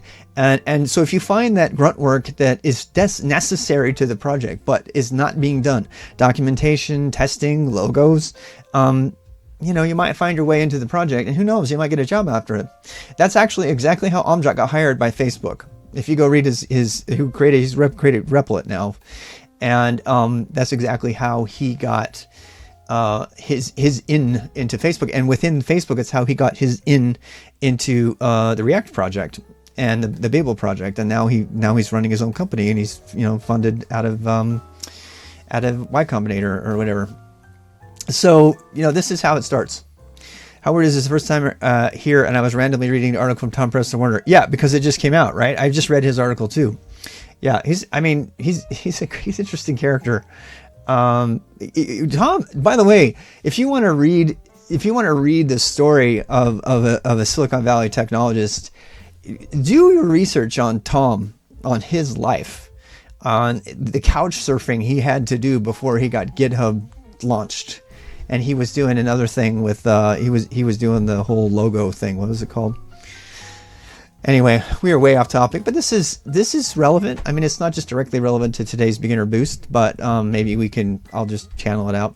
I burned up most of my time. I need another 30 minutes of good old fashioned command line. So let's dive back in. Somebody asked about processes, and that is now coming up. So put a line in the conversation, and we are going to go back to our little book here. So. All right, so seeing the world as the shell sees it. This section I'm just going to let you read. It largely talks about what I just did at the end of the last segment, which was combining all the things, all that background changes I just did. How, what globs are. We talked about globs yesterday. We're not going to talk about those again. That is, how to match multiple things on the command line, which I just did to do the backgrounds. And so we're not going to go over that. That's already covered. And then combining it to look at hidden files. Hidden files begin with dot. We talked about that extensively yesterday. Tilde, which is, again, the key above the tab key with a shift. That is your home directory. One fun little fact here. So probably one of the most... I deal with young people a lot of times who might not want to type a tilde. This fun little fact here, if you cd enter, it'll automatically take you to your home directory no matter what. And my entire career, I did cd tilde. But if you actually, it's not that much more work, but hitting that tilde is unnecessary if you're going into your home directory. So you don't need it. So a lot of times in my examples, you'll see me do that and then echo, whatever, and then ls. I'll do like a cd and then an ls because it's just as easy to do that to make sure you're in your home directory. All right, so that's just a tiny little thing that's not covered in the book anywhere. Okay, so let's go back to the old book. Oops, wrong thing. Gosh dang it. Hide you, read you. All right. Tilde expansion, we talked about that. You can actually combine the tilde though, so that you can actually be in another directory. Oops. And the other thing this doesn't talk about is CD path. We're not going to talk about CD path. And then we're going to be doing, I don't know if you noticed, but yeah, that would be one thing you could do. Echo, will that even echo anything? Oh, that's cool. Didn't know that. I think if you can actually tab expand it. Nope. Well, that's cool. I've never done that before. Did you see that? Check that out, man. ls tilde. There's a tab complete script for it. That was super cool. So those are all my users. Yep. So I just hit tab twice and it actually showed me all my users. So that's what I was trying to show you, is that the tilde can be used on a multi-user system to indicate the user, and there's no slash there in that case. So you can tab and you can CD into another user on the system like root or whatever. It's just a nice, in fact, in the old days, in the very, very old days, anybody here remember this? Usually when you would go to a website, you would search a website out and their personal website would be /tilde username. And so if you're at a university, that was how you got to see your website. It would have a tilde in the URL itself, in the web address. So old school, like really old school. But that was, so if you ever see that, that's what's going on. Oh, hey, look, there I am. I guess I'm still streaming. Very red today. All right. So let's go down. Tilde expansion. Okay, arithmetic expansion. I can't talk today. I'm having a good time though. It's the coffee.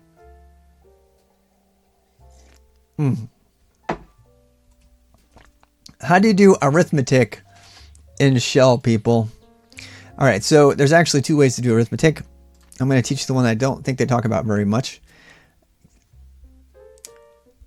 Like this is the idea behind it. I really like what you read on his site. If you're talking about, yeah, maybe you can talk to somebody else, but I'm not going to talk about that right now. The first week I talk about that a lot. I'm doing this to give back, but I'm also doing this for selfish reasons. I'm constantly reorganizing my content for my private mentoring that I do to stay alive. So I just figured I'd do it and share it. Plus I'm also full. Anyway, that's why. Let's see. I use semicolon because Twitch doesn't let me use line breaks. Okay.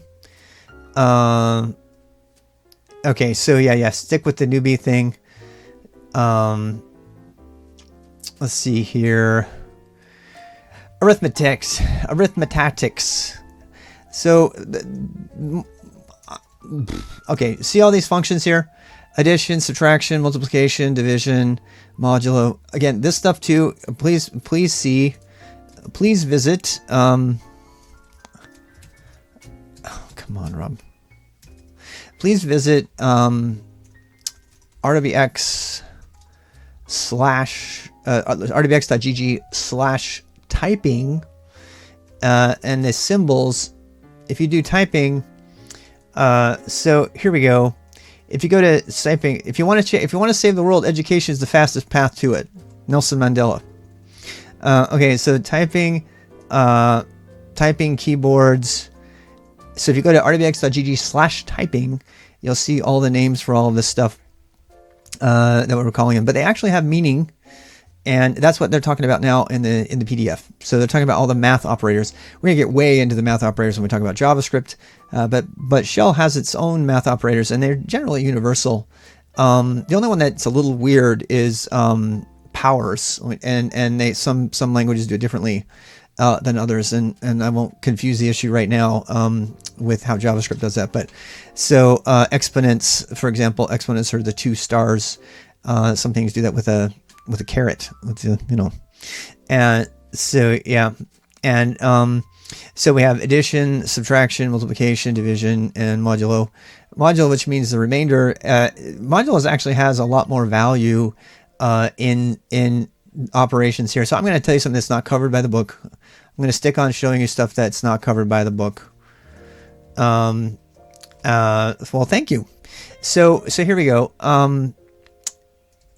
I can't see, but So let's go ahead and try. Welcome to the stream. If you're new, I wish I knew how to say your name. So yeah, it's all stream. Check this out. So this is the basis of how we're going to make our magic 9 ball, as Zero's theory calls it. So echo random. Isn't that fun? So if you have your shell up, go try this. I'm going to give you a reason to use modulo. Okay. People are like, I don't need modulo. Why do I need modulo? There's 2 real reasons to use modulo. Before this, the only real significant reason to use modulo was to see if something was divisible by 2, which is another way of saying, is it odd or even? And then you could like loop through something and make 1 column gray, make 1 column white, 1 column gray, 1 column white, based on the modulo of the line number. So, but there is actually another, modulo is everywhere. I know, but I'm talking about it from a practical sense. So, but it is everywhere in computing. Is it divisible by a number? That's really what it's asking. Because if the modulo of a thing is 0, then you know it's divisible by that number. So without getting too much hairy math, I want to show you a fun reason to care. And that's the random. So the random environment variable, we're going to talk about variables later. The random environment variable shows you a number. But if you modulo the number, all right, so I might be doing this wrong. It will give you a random number between, oops, I did it wrong. Am I doing this right? I'm shooting from the hip here. There we go. Now do you see what's going on? It's picking a random number between 0 and 7, including 7. But never 8. Okay, so the thing with that is that you can actually do all kinds of things. So for example, you could do, let's say I want to make a 6-sided die program, right? So you could do random that, and then +1. I think that will work. Yep. So let's actually put it in a loop, shall we? Watch, this is a fun command. They didn't teach. I got to put this one on the list. This is not in the book. Okay, if you want to loop real quick, watch. Just do watch. So type whatever you just had and stick watch in front of it. Oops. I have to put it in a thing here. God damn it. What is going on? Oh, that's because my stuff's off. All right, so all watch does is just continues to do the thing over and over again. Oh, it's not evaluating it every time. Dang it, that's not going to work. Shoot. So I have to make it evaluate it. Has he had a break recently? Just checking. No, dude, Mouse, I'm all over the board today. My next break isn't for 15 minutes. So, you know what? Let's just put it in a while loop. This is another thing you can do. While true. Do echo blah blah blah. Let's sleep for, I don't know, 0.2 seconds. Done. Look at all those numbers. Look at all those numbers. Yeah, maybe I have too much coffee. Look at all those numbers. So it's rolling between 1 and 6. So there's your dice roller right there. It is pseudo random. It's not. It's using dev random, which is not mathematically random. It's important I say that. Look at all those chickens. Yeah, have fun with that. You'll learn a lot from the chickens. So yeah. I mean, you can have fun with that if you want to. So that's stuff. Yeah. Actually, that doesn't quite work. The reason that doesn't work is because it will actually include 0. So yes, it's 6 total digits, but it'll include 0. So 0. I've never seen a dice with a die, strictly speaking, that's got 1 on it. This got a 0 on it, but you can always add 1 to it. That's all I was doing there. Okay. Your D10 has a 0. That's fair. Very fair. You're like bringing back Dungeons and Dragons memories. Very, very fair. Only slightly better than the chickens. That's my new stream motto.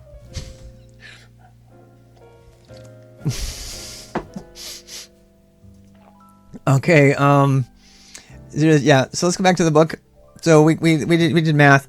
So math is the thing. Read about it. You got it. I don't need to give answer. You can't. Oh, pardon me. You can't actually use variables in your math notation that don't necessarily have dollar signs in front of them. But we haven't talked about those yet. RPX cluck. Don't tempt me. I mean, my wife wants chickens. She's like gunning to put chickens next to our garden outside. So who knows? So here we go. Echo 5 divided by 2 equals blah. Brace expansion. All right, brace expansion is cool. Let's talk about that. Brace expansion is actually one of the more powerful things that Bash brings to the table that I believe is not POSIX compliant. So let me go back to yeah, another trick scheme. So here we go. So for I, why do you care about brace expansion? Okay, so for I in A through Z, do echo I, oops, done. And you get all the alphabet. Okay, why do you care? Well, you can do this for counting. You can do it for all kinds of things. This is actually an answer to one of the Overwatch questions. I'm going to, I keep saying Overwatch. I mean over the wire. One of the over the wire questions. Don't mess them up. They're two different things. So, but you can actually count this way. And so you can do like 1 through 10. Now, this is something they don't teach you in the book. But somebody showed me on a stream while I was doing the hacking. So we might have to do Friday Overwatch. I miss it. I miss me some Hammond. I mean, I won't lie.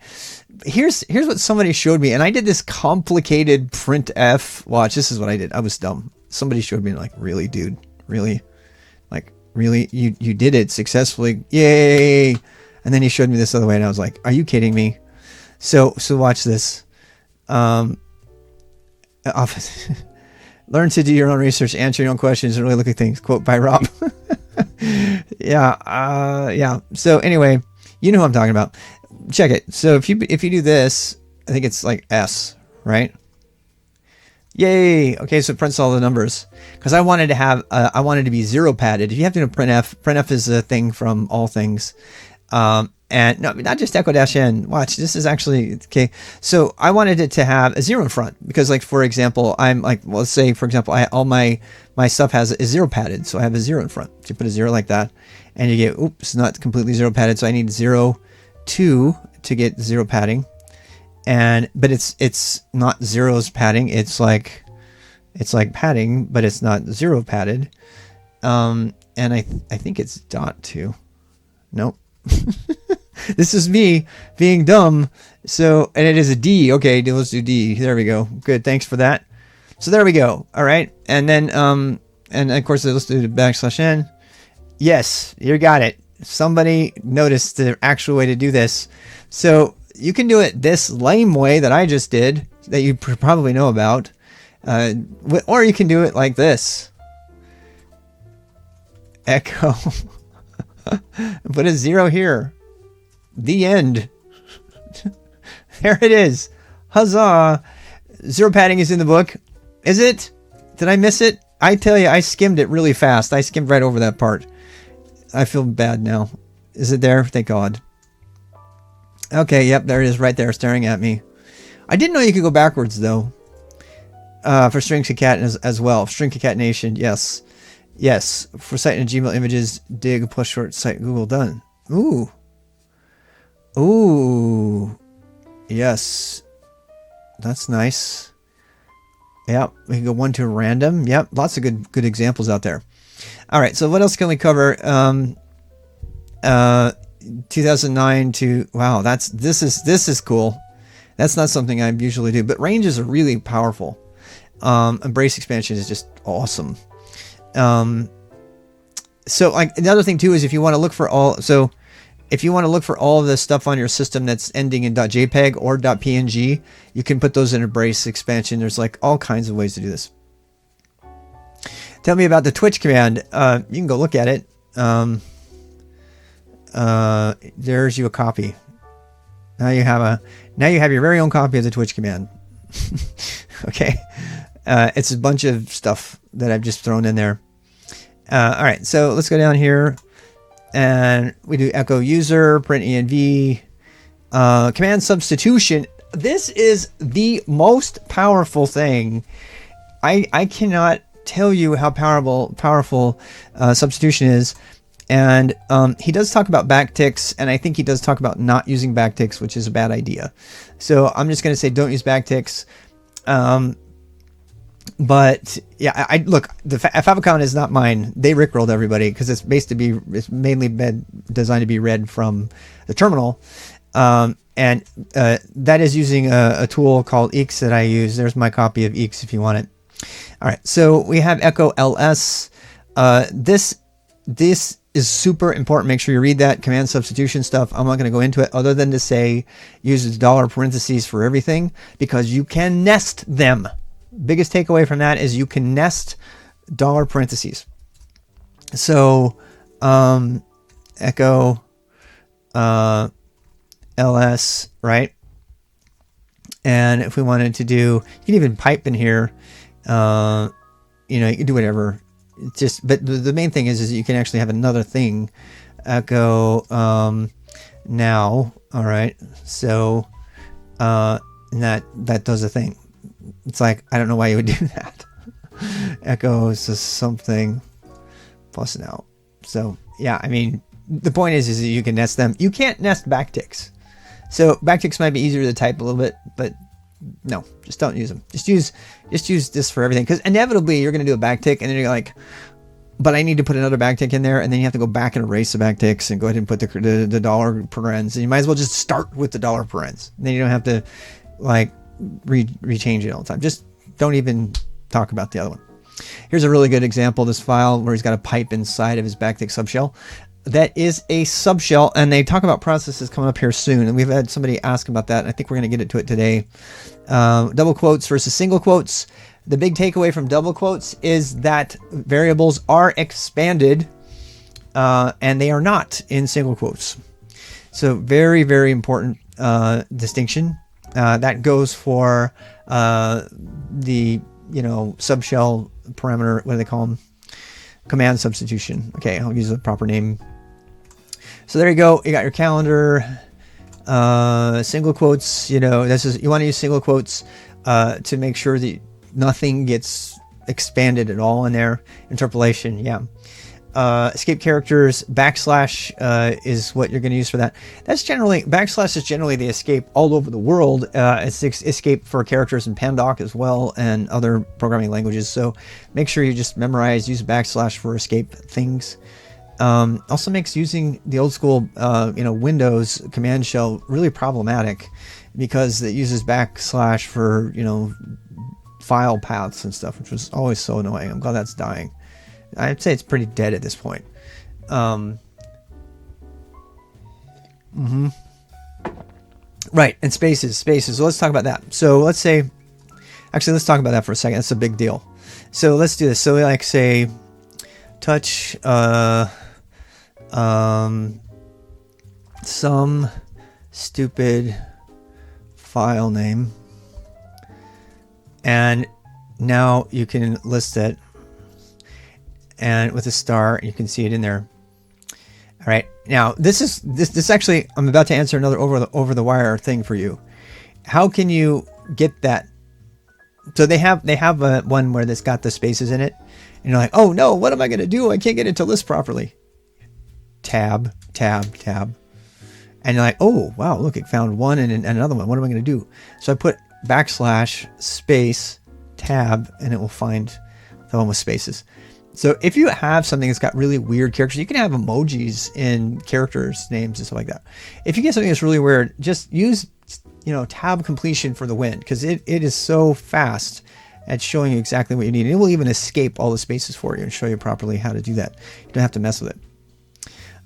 There are some extras here, like ringing the bell and backspace control. Backslash n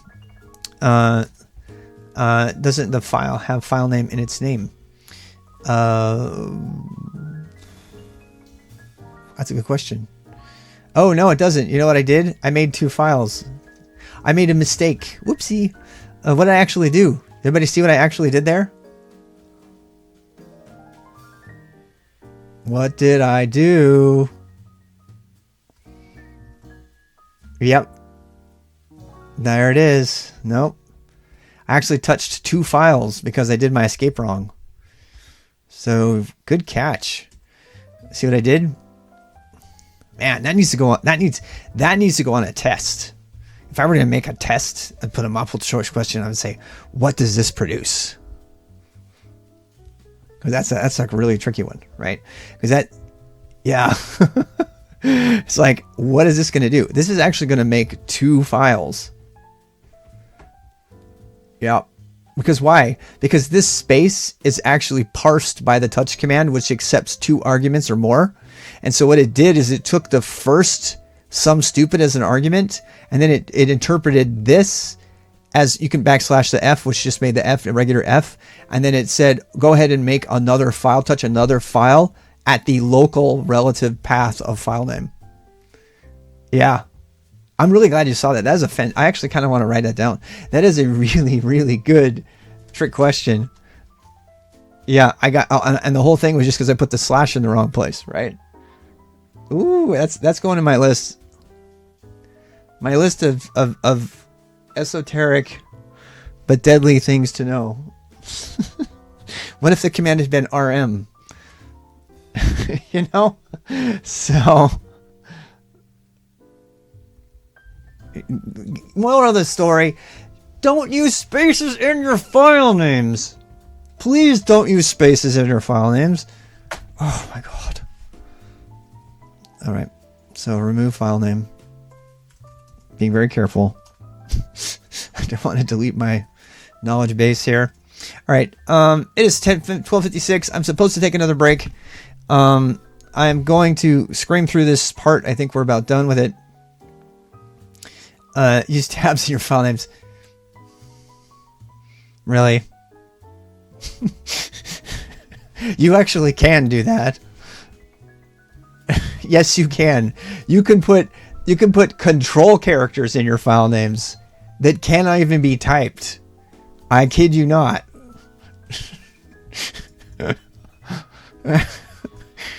So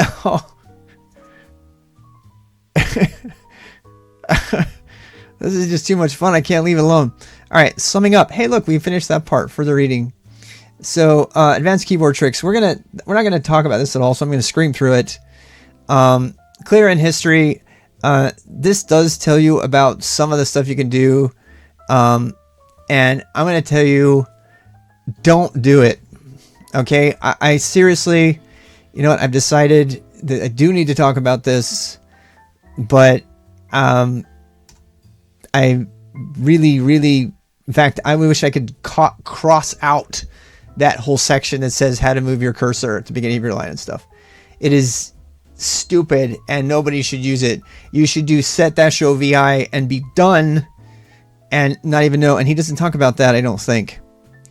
And this section kind of triggers me because it doesn't talk about it. And it does talk about history. We're going to talk about that. But he does not talk about VI mode at all, which I think is one of the most massive fails of this entire book. If I had this book, I would do a Robin Williams and Dead Poets Society and rip out this section completely because it's teaching you stuff you should never learn.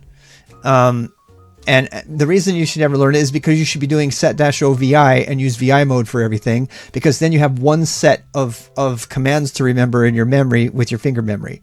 And so any Unix system on the planet can have -ovi on it. It takes one command.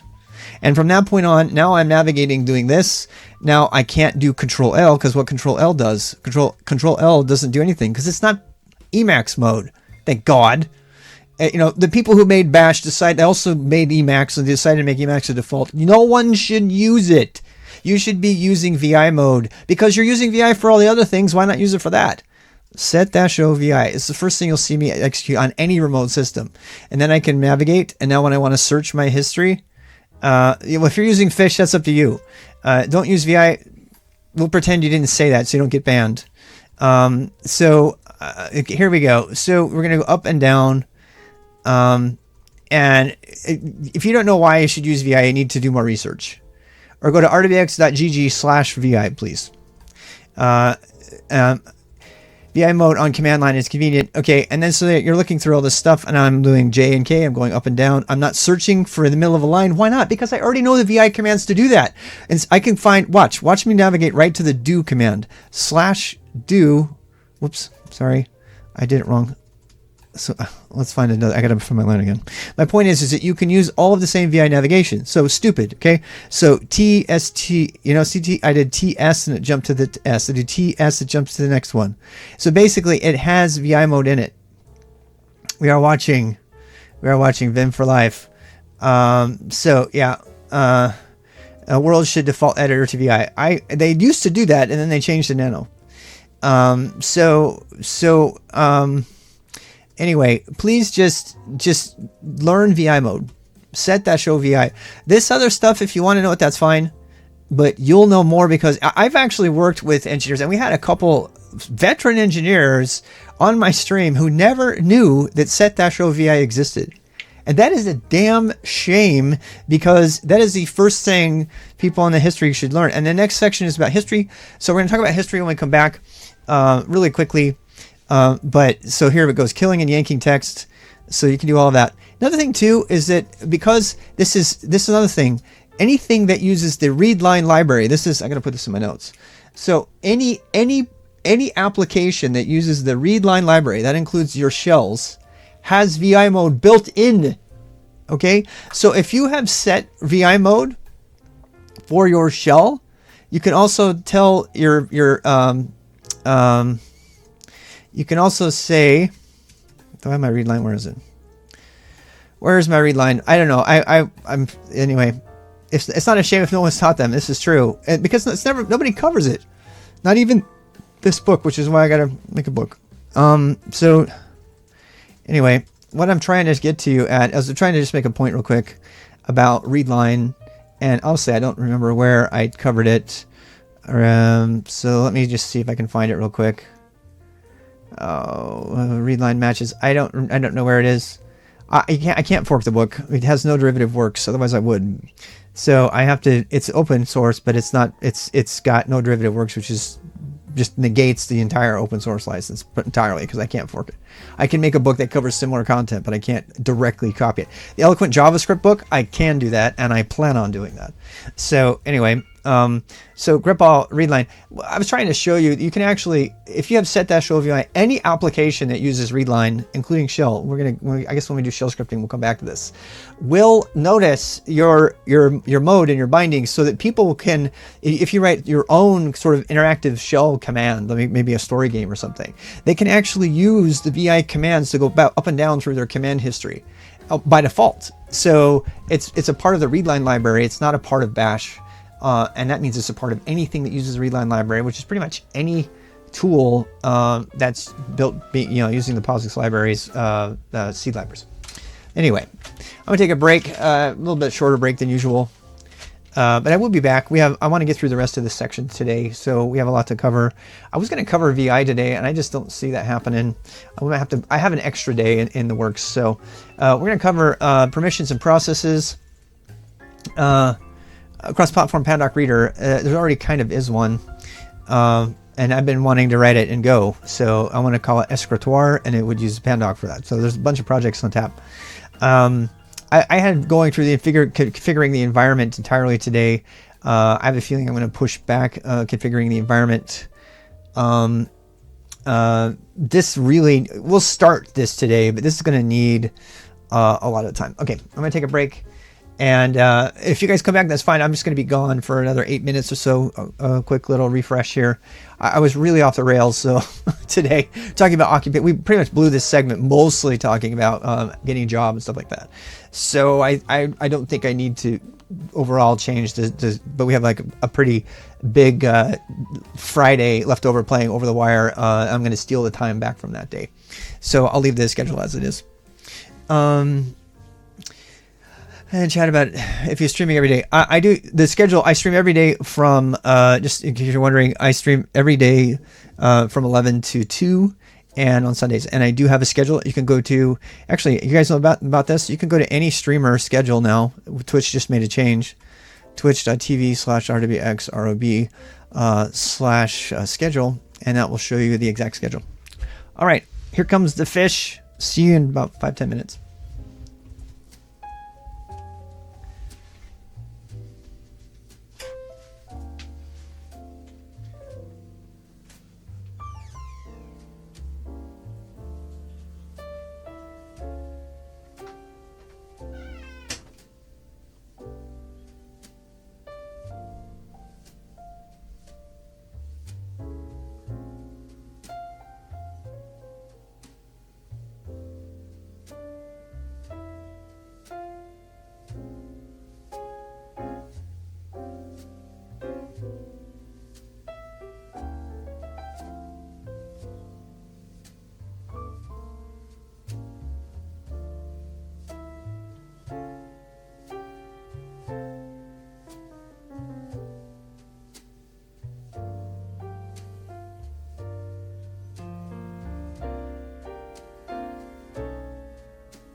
Alright. I think I'm less triggered now. I knew this was going to be hard, though, covering this stuff.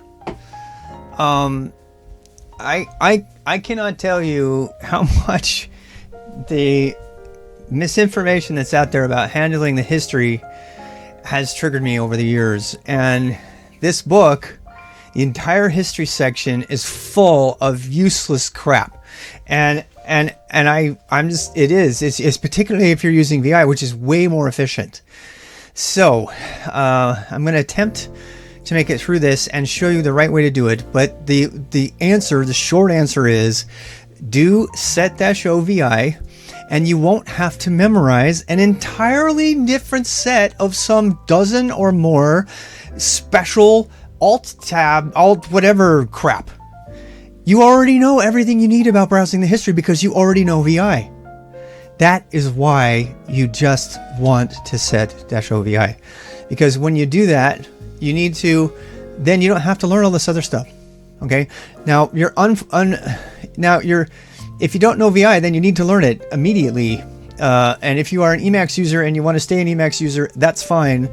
But this boost is for people who want to be useful on multiple computers that don't have Emacs installed. Okay, and VI is actually coming up. We're going to do VI tomorrow, I think. I'm not going to do it today. All right, so I learned the terminal commands first. I know most people have. Most people have used the terminal commands first, and I tell you what, they're really, really happy to suggest to me not to use clear. They're like, the Control-L is faster than clear. I'm like, it's actually on my stupid list, rdbx.gg/stupid. Because I'm so triggered by it. I'm so sick and tired of having Emacs history users who have memorized all this useless crap telling everybody in my stream the better way to manage their terminal history. And another one too that people always talk about is this. They're like, ooh, bang bang. I'm like, that's stupid. Why would you use that? It's like, you don't need to use it because you've got VI and you can navigate your whole thing. Whew. Okay, calm down. You can make your choice in it. You should do that. Yeah, don't do that. Just people do it all the time. That is so dangerous, especially if you don't know what your last command is. I see people recommend that all the time, and I'm like, okay, all right, until it doesn't work, and then you'll really regret it. Yeah, all right. So again, we're not going to cover this. However, I did throw some baby out with the bathwater here. And it talks about yanking and cutting and all this navigation. I'm like, oh my God, just no. Completion. And this book spends like a lot. We've talked about completion all along here. And the completion is built in. So you don't, it tells you how to do Alt J to do completion. Who cares? Just do double tap the tab key to get completion. LS, tab. Let's say I got a lot of them. Yeah, there they all are. Okay. So just use tab and tab, and use tab completion. You should tab complete all the things. In fact, for Go, I wrote a library called Complete Commander. And if you look at my Twitch, script, if you want, it's one of many where I have built in completion into the script, and I actually need to do a whole segment on building completion into your script, and I'm going to save that for next week, which is shell scripting. Next week is all bash 4 shell scripting, so I'll be doing that at that time.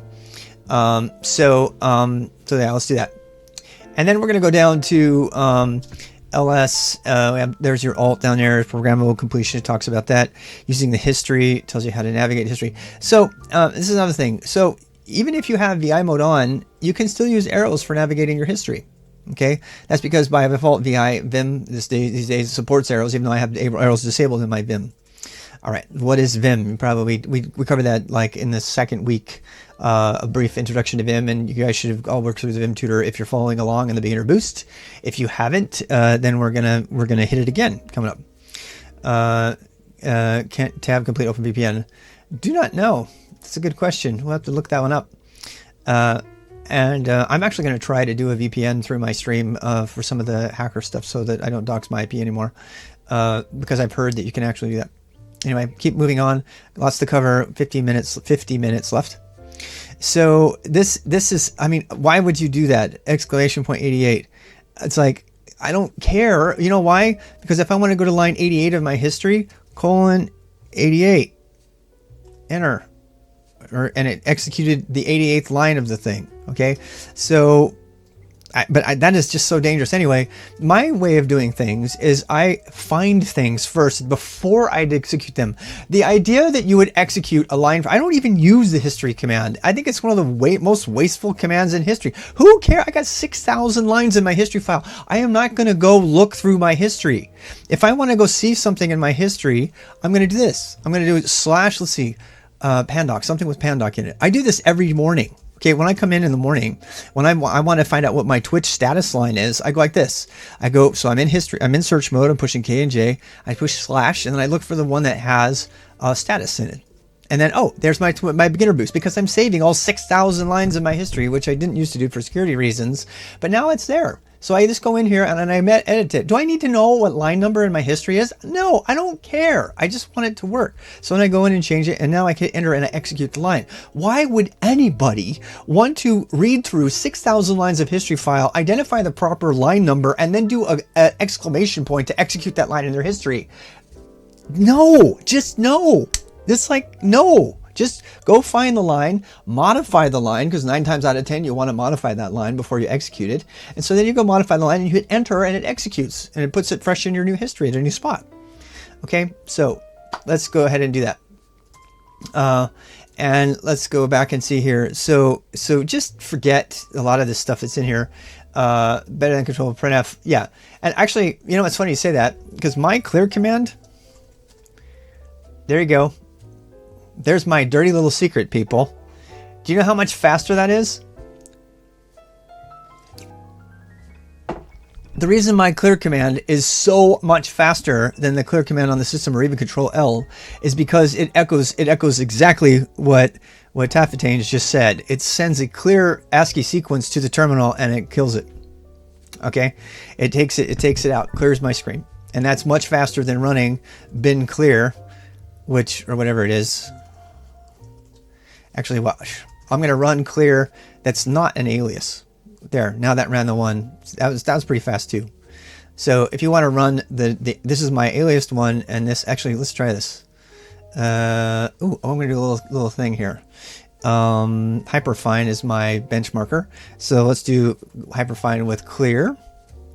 See how fast that one is. Okay. Now let's do hyperfine with /clear. So interesting. That's interesting. So the one was with an echo. The first one was with an echo, and the second. I actually think the backslash did not take. So I'm gonna try that. Let's see here. Hyperfine. What is it? User bin clear. User bin clear. Let's see how fast that is. User bin clear. Make sure that they're the right ones. And then I'm going to do. I want to make sure that it uses my alias. I'm actually curious. I don't think it's using my alias. Hyperfine just clear. I think this is actually using the which command. I don't think it's I think that it's seeing it as the same command. I don't think actually. The true comparison would be this. Echo dash n dollar clear. Yep. Yeah. There you go. There's your benchmarks. All right. So using the binary command, the sub-process, which we're going to get to, is way slower than just sending the clear sequence to the screen. There you go. Okay. So that's proof, absolute proof. So yeah, and so that's what I'm doing there. Yeah, and so yeah, that was very astute observation from our friend there in the chat. All right, so move down in history. Just ignore all of that. This stuff, just completely ignore it. This is nice though. I don't know why they threw this down here. The script command, as we've said, I'm going to spend some time on this. Okay, so as we have been saying all along, it does not. Look, that's way easier to type than Control L. Way faster than Control L. Way faster. Just type the letter C. Control L is for noobs. Okay, so anyway, let's get back to it. So there actually is, you might actually accidentally execute this thing, and it's super cool. So let's say you have something you're going to do that you might want to recreate later, or you want proof of something that you did, or you're terrified because you don't want to make a mistake and you want to recreate all your steps. And leave clear as a binary. That's because I don't want to use clear anyway. So I know no human should definitely be able to do those. We were just having fun. So anyway, so if you type script, what it will do is it will make a file by default called TypeScript, and then every command you execute, cd and then cd dash, and then exit, will run. And now if you look at the file TypeScript, it will contain every single command and all of the output. Okay, now the problem here is that you're going to get all of the color sequences too. So this is not necessarily useful. However, you can play back the script using different techniques. I found though that the script command, unless they've changed something, is not as useful as it used to be, particularly with color terminals for that reason. It used to be that you could actually use it to record your steps and then go recreate them. But I have not really liked it as much lately. Yeah, and I'm glad you mentioned that. So AskInema is much better for that. So I'm going to put a note here to make a note about that. So there's a way for you to record. It creates a JSON file. It's super cool.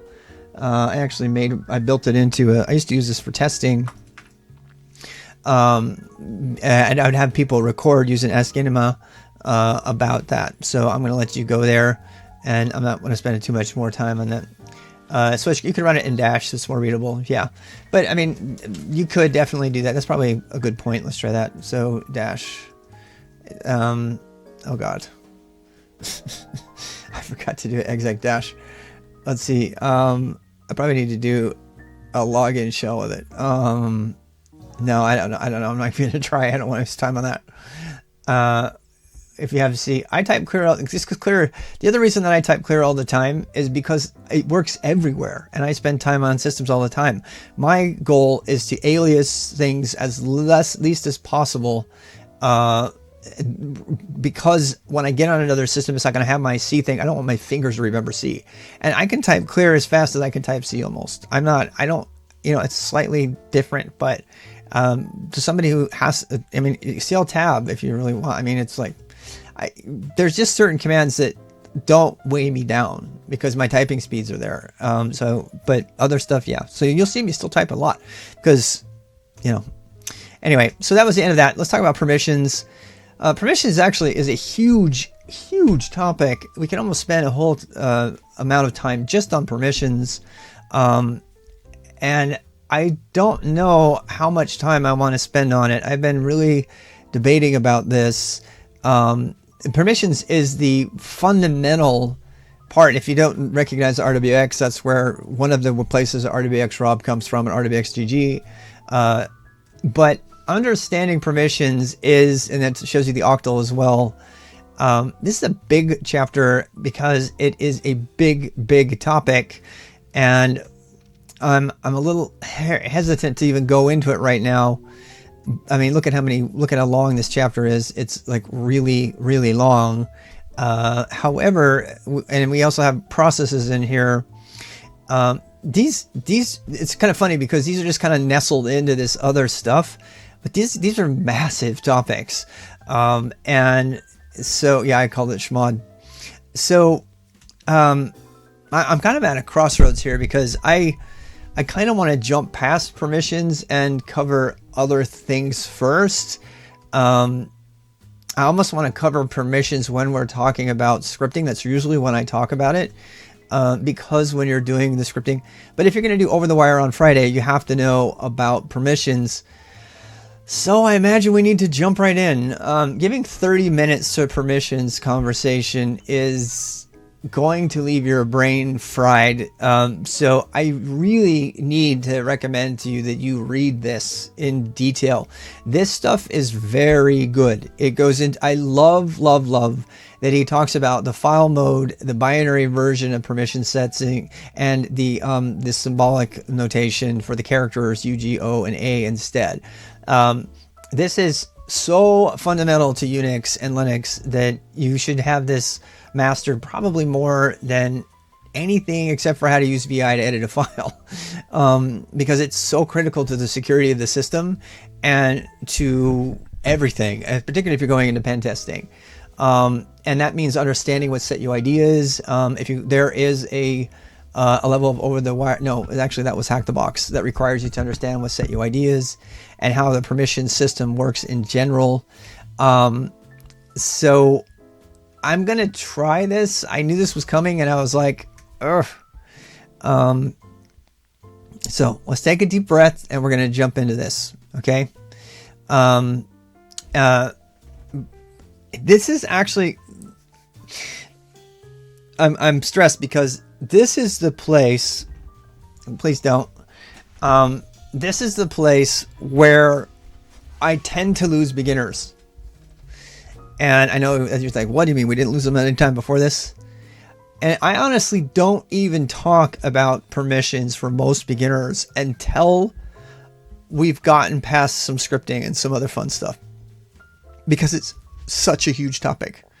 And so, yeah. And over the wire, you have a level that needs Schmod. Yes, you do. And your channel has had permissions in it. You don't want to cover them. I definitely want to cover the permissions. It's not that I don't want to cover them. It's that I'm afraid that somehow you're going to misunderstand and you're going to get overwhelmed. So even saying that might scare you and make you feel like this is a scary topic. Maybe I should say, no, it's fun. Permissions are fun.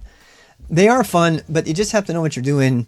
And it's one of these areas that I feel can be simplified.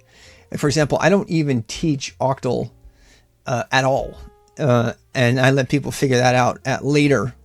But yeah, it's where I use it. Yeah. And CH plus X is usually how most people get started. And that's usually the only thing that I teach at first. I say, just know, you have to know this command and this is how it works. And we don't talk about permissions again until way later, and when they want to do over the wire. All right, so let's dive in. Okay. I'm sorry for wasting 5 minutes like warning you about this topic that I don't want to cover, but that I need to cover. So yes, RWX comes from read, write, execute, and in fact, you can go to rdbx.gg/RWX and it will explain where the RWX mantra from SkillStack, I mean from us has come from, and it kind of followed over from SkillStack, which is where I started working. And so read, write, and execute. And the best way to get this is to do ls-l on a thing. I'm going to do ls-l, and I'm going to do it on 2 different files. I'm going to start out by doing it on just a regular file, a README file, okay? And then I'm also going to do it on a file that I use to preview my system, to build my machine. I mean, to build my website. And so here we have the permissions of 2 different things. And actually, we should probably do the permissions of a directory. So let's do the permissions of the books directory. Oops, I got to do a D. If you don't want to get all the contents of a directory, you have to add a D. And that means if it's a directory, it just lists the directory. All right, so I'm going to clear this. Hey, look, I typed out clear again. And then we're going to see these different types of permissions. These are the most common permissions that you'll encounter going into this. Now, there's a lot of other really esoteric, weird, scary permissions, particularly setuid, which we'll talk about later after we cover basic permissions. Okay. So, and actually, you know what? There's one other one we should do. Let's show you what a symbolic link looks like. So I'm going to show you the symbolic link I have to my bash RC. All right. So there you go. What is an executable? So we have different, see the reason you have to understand the different types of files in Linux and in Unix in order to understand what's going on here. And in fact, let's pull one up. Let's do a let's do like dev null. Should we do dev null? Dev null. All right, so there we go. So see, this is a pretty good sampling of a bunch of random file types that are on the system. And yeah, we're going to talk about all of those things. Okay, so the only one that we don't have, I wonder, is spin sudo. Is it user spin? User bin. I'm trying to show you an example of one of everything. User bin sudo. All right, there we go. All right, so you know what? I got to write this down. So not right now. I'll do it later. This is a good example of like one of each, right? I mean, a process is even a different one. Actually, let's just try it. I don't think we can even get a proc 0. Let's try /proc/0. I think it's just a directory. So yeah. Did it do /proc? No. Such file directory. Yes. Oh, proc1. Duh. Yes. No, we just want proc1 directory. I think it's just a directory. It's not a sudo. I'm trying to find an example of a file that doesn't really exist. So that's just another directory. And if we go under here and we do, let's say args. No, let's do command line. That's a good one. Command line, is that real? No, that's real. All right. So, I mean, that's a pretty damn good sampling of all the different kinds of files that there are on the system. And so I want to talk about this, okay? All right, so before we can talk about permissions, you need to talk about all the different kind of files that there are on the system. And the main files that you'll run into every day are directories. And when I say file, what I actually mean, you can substitute the word inode. And let's do that. What is an inode? And so an inode, an index node, is a data structure in a Unix style file system that describes a file system object such as a file or a directory. Each inode stores the attributes and disk block locations, that's like where on my hard drive stuff is, of the objects. Okay, so when someone says that everything, and I'm going to put inodes down. Inodes aren't covered at all. They need to be though. And I don't know if this is beginner material, but it helps you understand everything else. So there's a saying in the Unix Linux world that everything is just a file. And what they're really saying is everything is an inode. Everything is an inode. Your keyboard is an inode. Your screen is an inode. Your processes that are running, you're running programs are inodes. Every single thing uses the inode sort of file structure. And that is really nice for you. So like dev null. Dev null is not really there. Dev null is literally a pointer, a null pointer in the symbol table, in the inode table. So to understand what this means, everything on your entire system that you interact with is an inode or a file. Sometimes people use the word file when they really mean inode. So now you know the term. So an inode is a record in a disk table which contains information about a file or folder, or a link to that file or folder, or a process or whatever, such as its size, owner, blah, blah, blah. Those are oversimplifications of what an inode is. There are actually inodes for other things that are not necessary. Oh, FIFO. I need to get you another thing too. Shoot, let me see. I just remembered another one we have to do. FIFO. There we go. I know you're gonna like, what the heck is that thing? This is a good sample. Okay, so all of these things are different inodes. They're different. Yeah, and by the way, these things are on rwx.gg, and if you click on the titles, a lot of times it will search for you. So yeah, so we've got a lot of pretty weird stuff over here. Like, what's up with this S over here and everything, right? Well, all of this stuff, the reason it's confusing and the reason this needs to be discussed at the same time we talk about permissions is because as soon as you talk about permissions, the question is going to come up, well, what's up with the C? What's up with the S? What's up with the P? Blah, blah, blah. And so that starts to come up. Yeah. And hard links. I don't have an example of hard link. We probably need one though. Let's do that. Temp, blah. And then, oops. Touch, temp, blah. And then, ln. I'm making a hard link. We did this the other day, so just so you know, we're going to hard link temp blah to temp another, and then we'll add that to our list. Temp blah. All right, so actually, yep. All right, so here's an interesting one. Okay, so there you go. A, B, and then deletes B. A will also be deleted. No, this is not true. That is actually false. That is false. If you delete a hard link, nothing will be deleted until all of the hard links are deleted. No, and this is another thing that's confusing.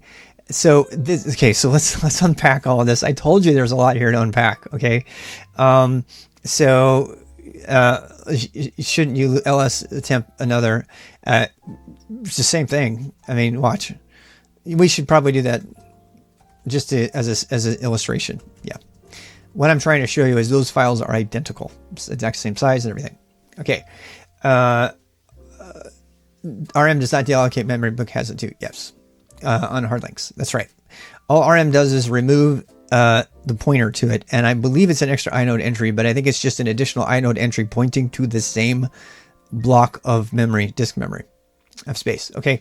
So this is another reason, by the way, that I think understanding C eventually is going to help even make more sense of all of this, because this things we're talking about symbol tables, we're talking about memory, block storage devices, all of this stuff is kind of assuming you understand what memory is and what storage is and what a process is. Yeah. And so, I mean, this is a real good way to get your head around how all of this stuff is on the system. And I tell you what, if you understand this stuff, you will fundamentally understand Unix at a very low level. Even though it's necessary that we talk about it at this higher level to truly understand something as simple as permissions. You can't just say do chmod plus X and just call it a day.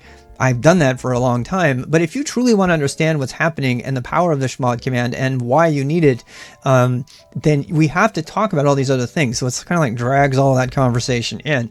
And I've struggled with how to approach that for a very long time because I wanted to keep it simple without getting too hard. Oh, yeah. The time of creation is, yes, of your hard links. Is it actually? I literally created, my hard links are literally leet. I'm going to screen capture this. I think I'm going to screen capture this right now. This is like a really good one. This is awesome.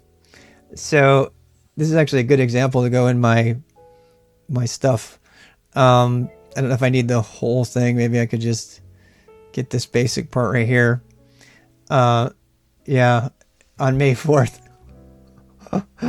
Yeah. So I'm gonna say ls, let's see, inodes permissions. They'll go in. I'll definitely put this image will be in my RWX so you can see that. That was pretty random and cool. So anyway, so where is this all going and what are we talking about? We have 20 minutes to cover the different permissions and the different file types. If we don't cover it in that time, we can pick it up tomorrow, next time. But let's talk about this. So let's talk about the different types of inodes, the main types that you'll need to know. There is a directory type, which has a D over here. There is a character device, which is this. I think it has a better name than that. I'm not calling it the right thing. And then there's a link, an L for a symbolic link. And then you have a pipe. P stands for pipe. That is a FIFO, a first in, first out pipe, which is something we will not cover other than to know a FIFO, anything that I pipe to that file goes into my WeChat.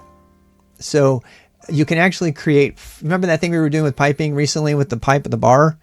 You can actually do that, and if you actually redirect using, the less than or greater than signs, if you redirect content to a FIFO, this is a special type of file, it will actually send the data to whatever that thing is linked to. And in this case, the WeChat is linked to that FIFO. And that's pretty dang cool. So basically what that is it's a pipe. It's a bar, it's a pipe that is a file, and you can write to that file and you can read from that file, and the stream of data will go to whatever is connected on the other end and from the other end. And in this case, that's how WeChat communicates, which is really brilliant, actually. So that's how I'm able to send commands into the chat. That's how I'm able to say hello. When I do that, if you look at the content of the S command, it's alias to we, and if you look at the we command, you'll see that it is just writing. It's redirecting the output that I type into the WeChat FIFO. FIFO, yeah. So that's what those are. Now, that's all I'm going to say about those. They're useful. They're not really common. And then what else do we have? So then we have this guy, this proc/1 command line. This is a reference to process ID 1 that's running on the system. A process is a running script, which we're going to cover later, a running program. And so this is just to show that all of the running processes on your computer are files, and they are kept track of as files. Now, there's no indication here that this isn't a real thing. I'm going to try something here. Nope. See, as far as you're concerned, this is a little bit misleading. This shows you that the /proc directory, D, is just like any other directory, but it's not. It doesn't actually exist. In fact, it is, I think they call it a pseudo file system. It's not real. It doesn't map to it's a read-only file system. It doesn't map directly to memory on a block device someplace. It is showing you information about the processes. And you can write some pretty amazing scripts that deal with all kinds of processes. In fact, top and htop and everything else that lists all the running things on your computer, they're just looking at /proc. That's all they're doing. They're just opening stuff up in /proc and looking around. And so that's a really great way to do that. If you want, it's also why you don't ever want to put passwords. As you can see, everybody can read this file. That's why you don't ever want to put passwords in an argument to a script or in your environment variables, because they're visible to everybody on the system, because they're just in /proc. I don't believe you can RM. I think it's read only. As you see, you don't have the ability to change anything in /proc. That's a read only file system. If you do that as root, I'd really love to see what happens, but I have a feeling it would not do anything. I don't know. That's fun. Don't try that on anything but a VM. Start up a VM and then go into there as root and start removing proc directories. I'd love to see what happens. So anyway, yeah, are you in a VM already? You might try it. You might want to snapshot and then try that. So in terms of permissions, so we've got lots of these. Let's go back down through the levels. We have a directory. Okay, books. It's just holding a bunch of markdown about books. We have a script, an executable it's called. An executable just means that it can be run. To execute means can be executed. My command is executed. It runs. And so it's got RWX. That means it can read. I can read it. So let's talk about permissions before we go on too much farther. It's a little bit confusing because my name has RWX in it. But the first set of permissions, RWX, is for the user. That's who this is. That's you, whoever's logged in. If you don't know who you are, you can do who am I, and you can find out who you are. So who am I will show you who you are. That's who you, or you can also do who am I. It's like, it's not on here, but that's if you're logged in on a remote system, that will show you how you logged in and stuff. I'm glad it didn't work because it would have showed my IP address. Anyway, so then yeah, when you change users a lot, and you will change users a lot when you're especially doing have to hack the flag, capture the flag, hack the flag. And so here we go. We have this one is group. So everybody by default has a group that's created for them. Why would you care about groups? Well, with groups, you can have 2 or 3 people join the same groups and they can edit the same file at the same time using tmux, or they can share permissions across multiple users on a system. So this is left over from the fact that Unix used to be a multi-user system with thousands of users. Very rare to find a system with that many users. PicoCTF is one, by the way, 39,000 users last time I checked. Yeah, for servers, these are super critical. If you're on a system that you are sharing with other people, or a system that is internet facing, and when you do over the wire and hack the box and try hack me, there are many cases where you will connect and break into a website or whatever, a printer, and you'll come into the system and you will get the permissions of the service that was running on the system. And if it's a web www, in a long time, the web account had root. And that meant you got root access to the system. These days, if you get it, you have to find some other way to escalate permissions beyond that, back up to root or administrator. So this is what's going on. I didn't read the power of wall. Yeah, wall is awesome. Wall will send a message to everybody on the system. And if it's 1,000 people, they all get to see it at the same time. By the way, when you shut down, by default, shutdown prompts you usually for a message to type in saying, I am going to go down, but it'll send you a default one saying it's. So you have to think of a lot of this stuff that we're talking about and knowing the history of Unix and Linux, and that it was used by thousands of people at university at the same time. And you need to prepare yourselves to be working in a system where that's the case. So for example, you should not really be storing passwords in files at all unless they're encrypted, because if somebody has permissions to read your home directory and you have a file in there and you were lazy with your permissions, by the way, this is why the other day when we were setting up authorized keys on SSH, we had to change the permissions and restrict the permissions, because SSH won't even run. It won't allow a remote connection if it sees anything but the proper permissions on the SSH directory. And so that means that, mine's a symlink, but let's try, let me try a better one. I wonder if I can do the whole thing. So yeah, let Nope. I don't think that's it. You know what? I wonder where that... Let me check my authorized keys. So authorized keys is the file that has to have the right permissions on it. So let's check that. Yep, there we go. Well, actually, authorized keys is more permissive. I think it's actually the config directory that has the trouble. Anyway, my point is that you just have to be aware of the permissions on it. No, I'm like wide open on that. I need to check that. Normally, the SSH won't even run with a remote connection if you have too permissive permissions, but I don't log into the system by default. So private SSH keys on your system as bad as having your private saved on the system. Yes, I think it is. And the way to get around it is to use KeyPassXC. We talked about that in the first week. But most people will have private SSH keys, and that's, there's not really much you can do about that. Unless you use something like KeyPass for SSH agent. And at that point, we're like way out of beginner territory. So I'm going to go back to trying to describe these different file permissions with this little thing that we've got going on. In fact, I'm going to go ahead and take another screenshot of this.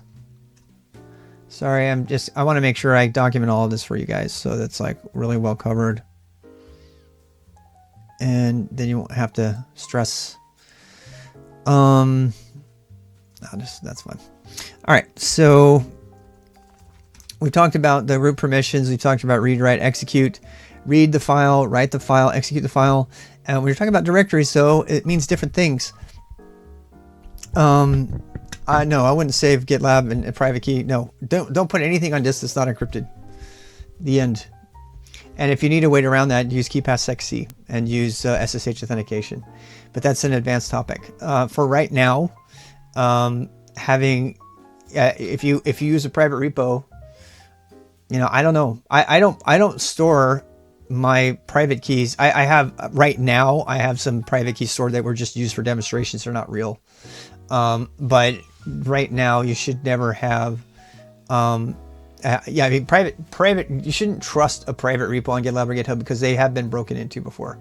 But it's actually a new movement called trustless security, which means you don't trust any system, including your current personal workstation. So, because anything can be hacked. So things that are passwords like that, you should be encrypted. And the only place they should potentially exist ever is in RAM. And if in RAM, even that's dangerous. If somebody's on your system, they can pull that out of RAM. So in the case of like KeyPassXC, it keeps it there for a while. And then, it comes out. So I told you this was going to be a lot of stuff to cover. But let's go back to the beginning basic stuff. So the basic stuff is you have files, directories, you have symbolic links we've covered. You have these special things. I think these are called character block devices. Not sure though, that you can send to. Then you have pipes, which are just files that represent the same thing as a bar when you're doing pipelines. And then you have these pseudo file systems, which don't really exist. And in the old days, /temp was too. You turn your computer off, temp would go away. It's not true anymore, but it would go away. And then you have a special dangerous file. The reason this is red is setuid, and this is the one you'll need to know about if you're going to do TryHackMe or some of the others. Setuid means start out as whoever the user is, and then after I run, if the program itself is depended on for stopping a person to run, because when anybody runs sudo, if they successfully run it, which prompts you for a password, thank God. If it didn't, it would give you root access. And because why? Because the setuid is right here. So anytime, and the reason this particular application has to have setuid set is because when that program runs, it checks to see if you are really who you say you are by checking your password. And if it says so, it says, fine, okay, I'm going to make you into whoever you want to be now. So it gives you ultimate authority and power over the system. This is extremely dangerous, and it's actually the #1 place you want to look for escalating permissions on a system. And you can actually find all of the files on a system that have that permission by setting, was it temp? I think it's perm, and it's like u+s or something. I can't remember the command, but it will show you all of the files on the system that have setuid access. Those programs, when they run, automatically give you the permissions of the owner, not you as the user, the person who's running. It gives you the permissions of the owner, or the effective user ID permissions. It's reported, but it never actually gets reported. So root here, yeah, the incident will be reported. Yeah. So that means that this program runs as root.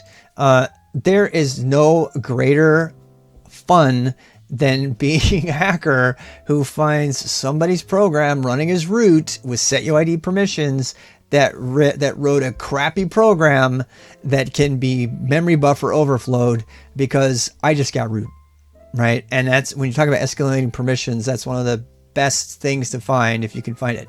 It's also why writing setuid code, that was some of the first C code I ever wrote for Teleport way back in the day, did this very thing, and it allowed people to edit their web pages on a 1,000-user system using a web browser.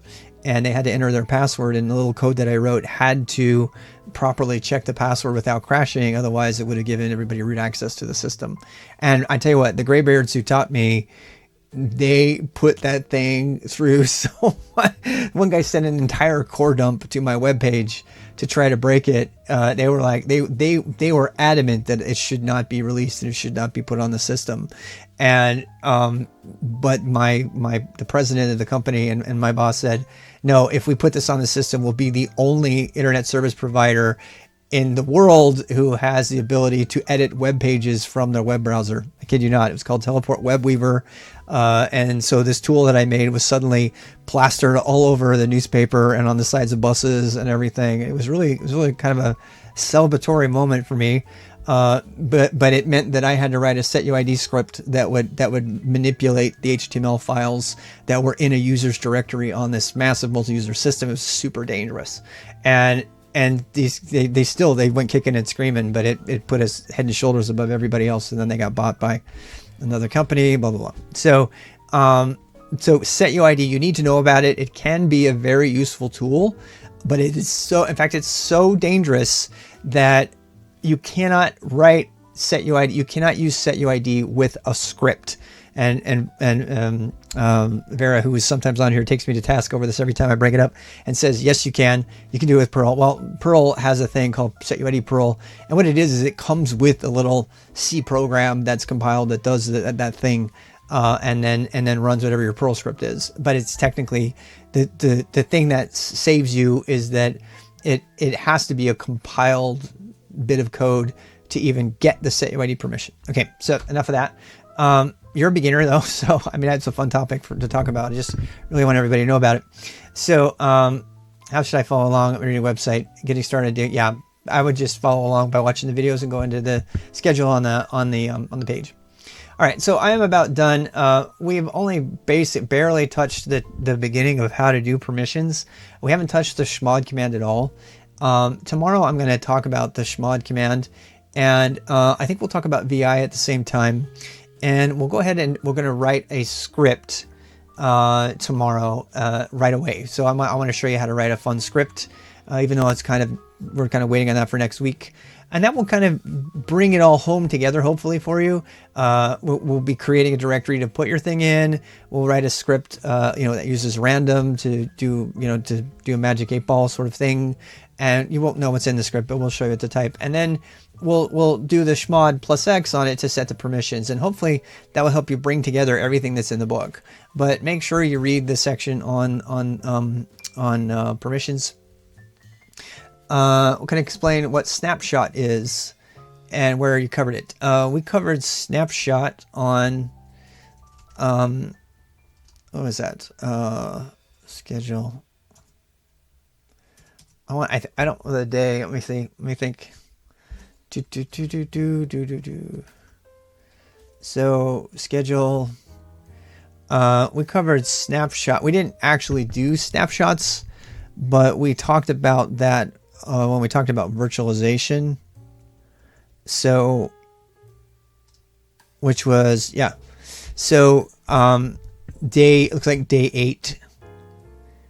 So on day 8 we talked about virtualization and containerization in order to use Linux. And virtualization using VMware is where you'd want to take a snapshot. We didn't talk about how to take a snapshot. It's pretty easy though. Just start up a VMware instance, and then right before you're going to start playing with stuff, just hit snapshot. On the stream, somebody educated me and told me that you can actually do Docker commit against a container, and you can get essentially the same thing as a snapshot. And then you can actually make changes to your Docker container if you go along, if you would rather use the container approach rather than a virtual machine. Possible people to raid. He's already ready. Chris Titus Tech T-Sodding. I haven't raided T-Sodding in a while. It's probably his turn. Let's do that. And I know it's a lot to cover. Stay tuned. I'm going to tweak the schedule again and try to get everything back into focus. We're really depending on you guys doing a lot of reading on your own research, and I'm trying to talk about the stuff that's not included. So appreciate that. Yeah, there's a lot to read, and you know what? Read it and then practice it. And if anything, I'm trying to give you ways to practice it that are fun. Yep. All right, and let's go ahead and let's try sodding again today. Twitch raid sodding. I have to leave the stream 40 minutes ago to help ordering an airplane ticket. Right there, I noticed she had opened a new tab without her knowing. Oh, I'm on WSL. I want to know that for Linux too, in order to play a bit with the system. Yes. All right, take care, guys. I'm gonna go ahead and raid. I've noticed that the raid actually goes through even after I disconnect, but I'm gonna leave it on for a little bit, and then I'll be back up here to work on some other things. And if not, I may or may not see you. Lately I've been collapsing after VMware Docker installed. Yeah, it's a lot of fun. Take care. Hey, vegan bot, did I say that right? Take care, and I'll let you guys watch the fish until the raid goes through. Please tell them hello for me. All right. Yeah.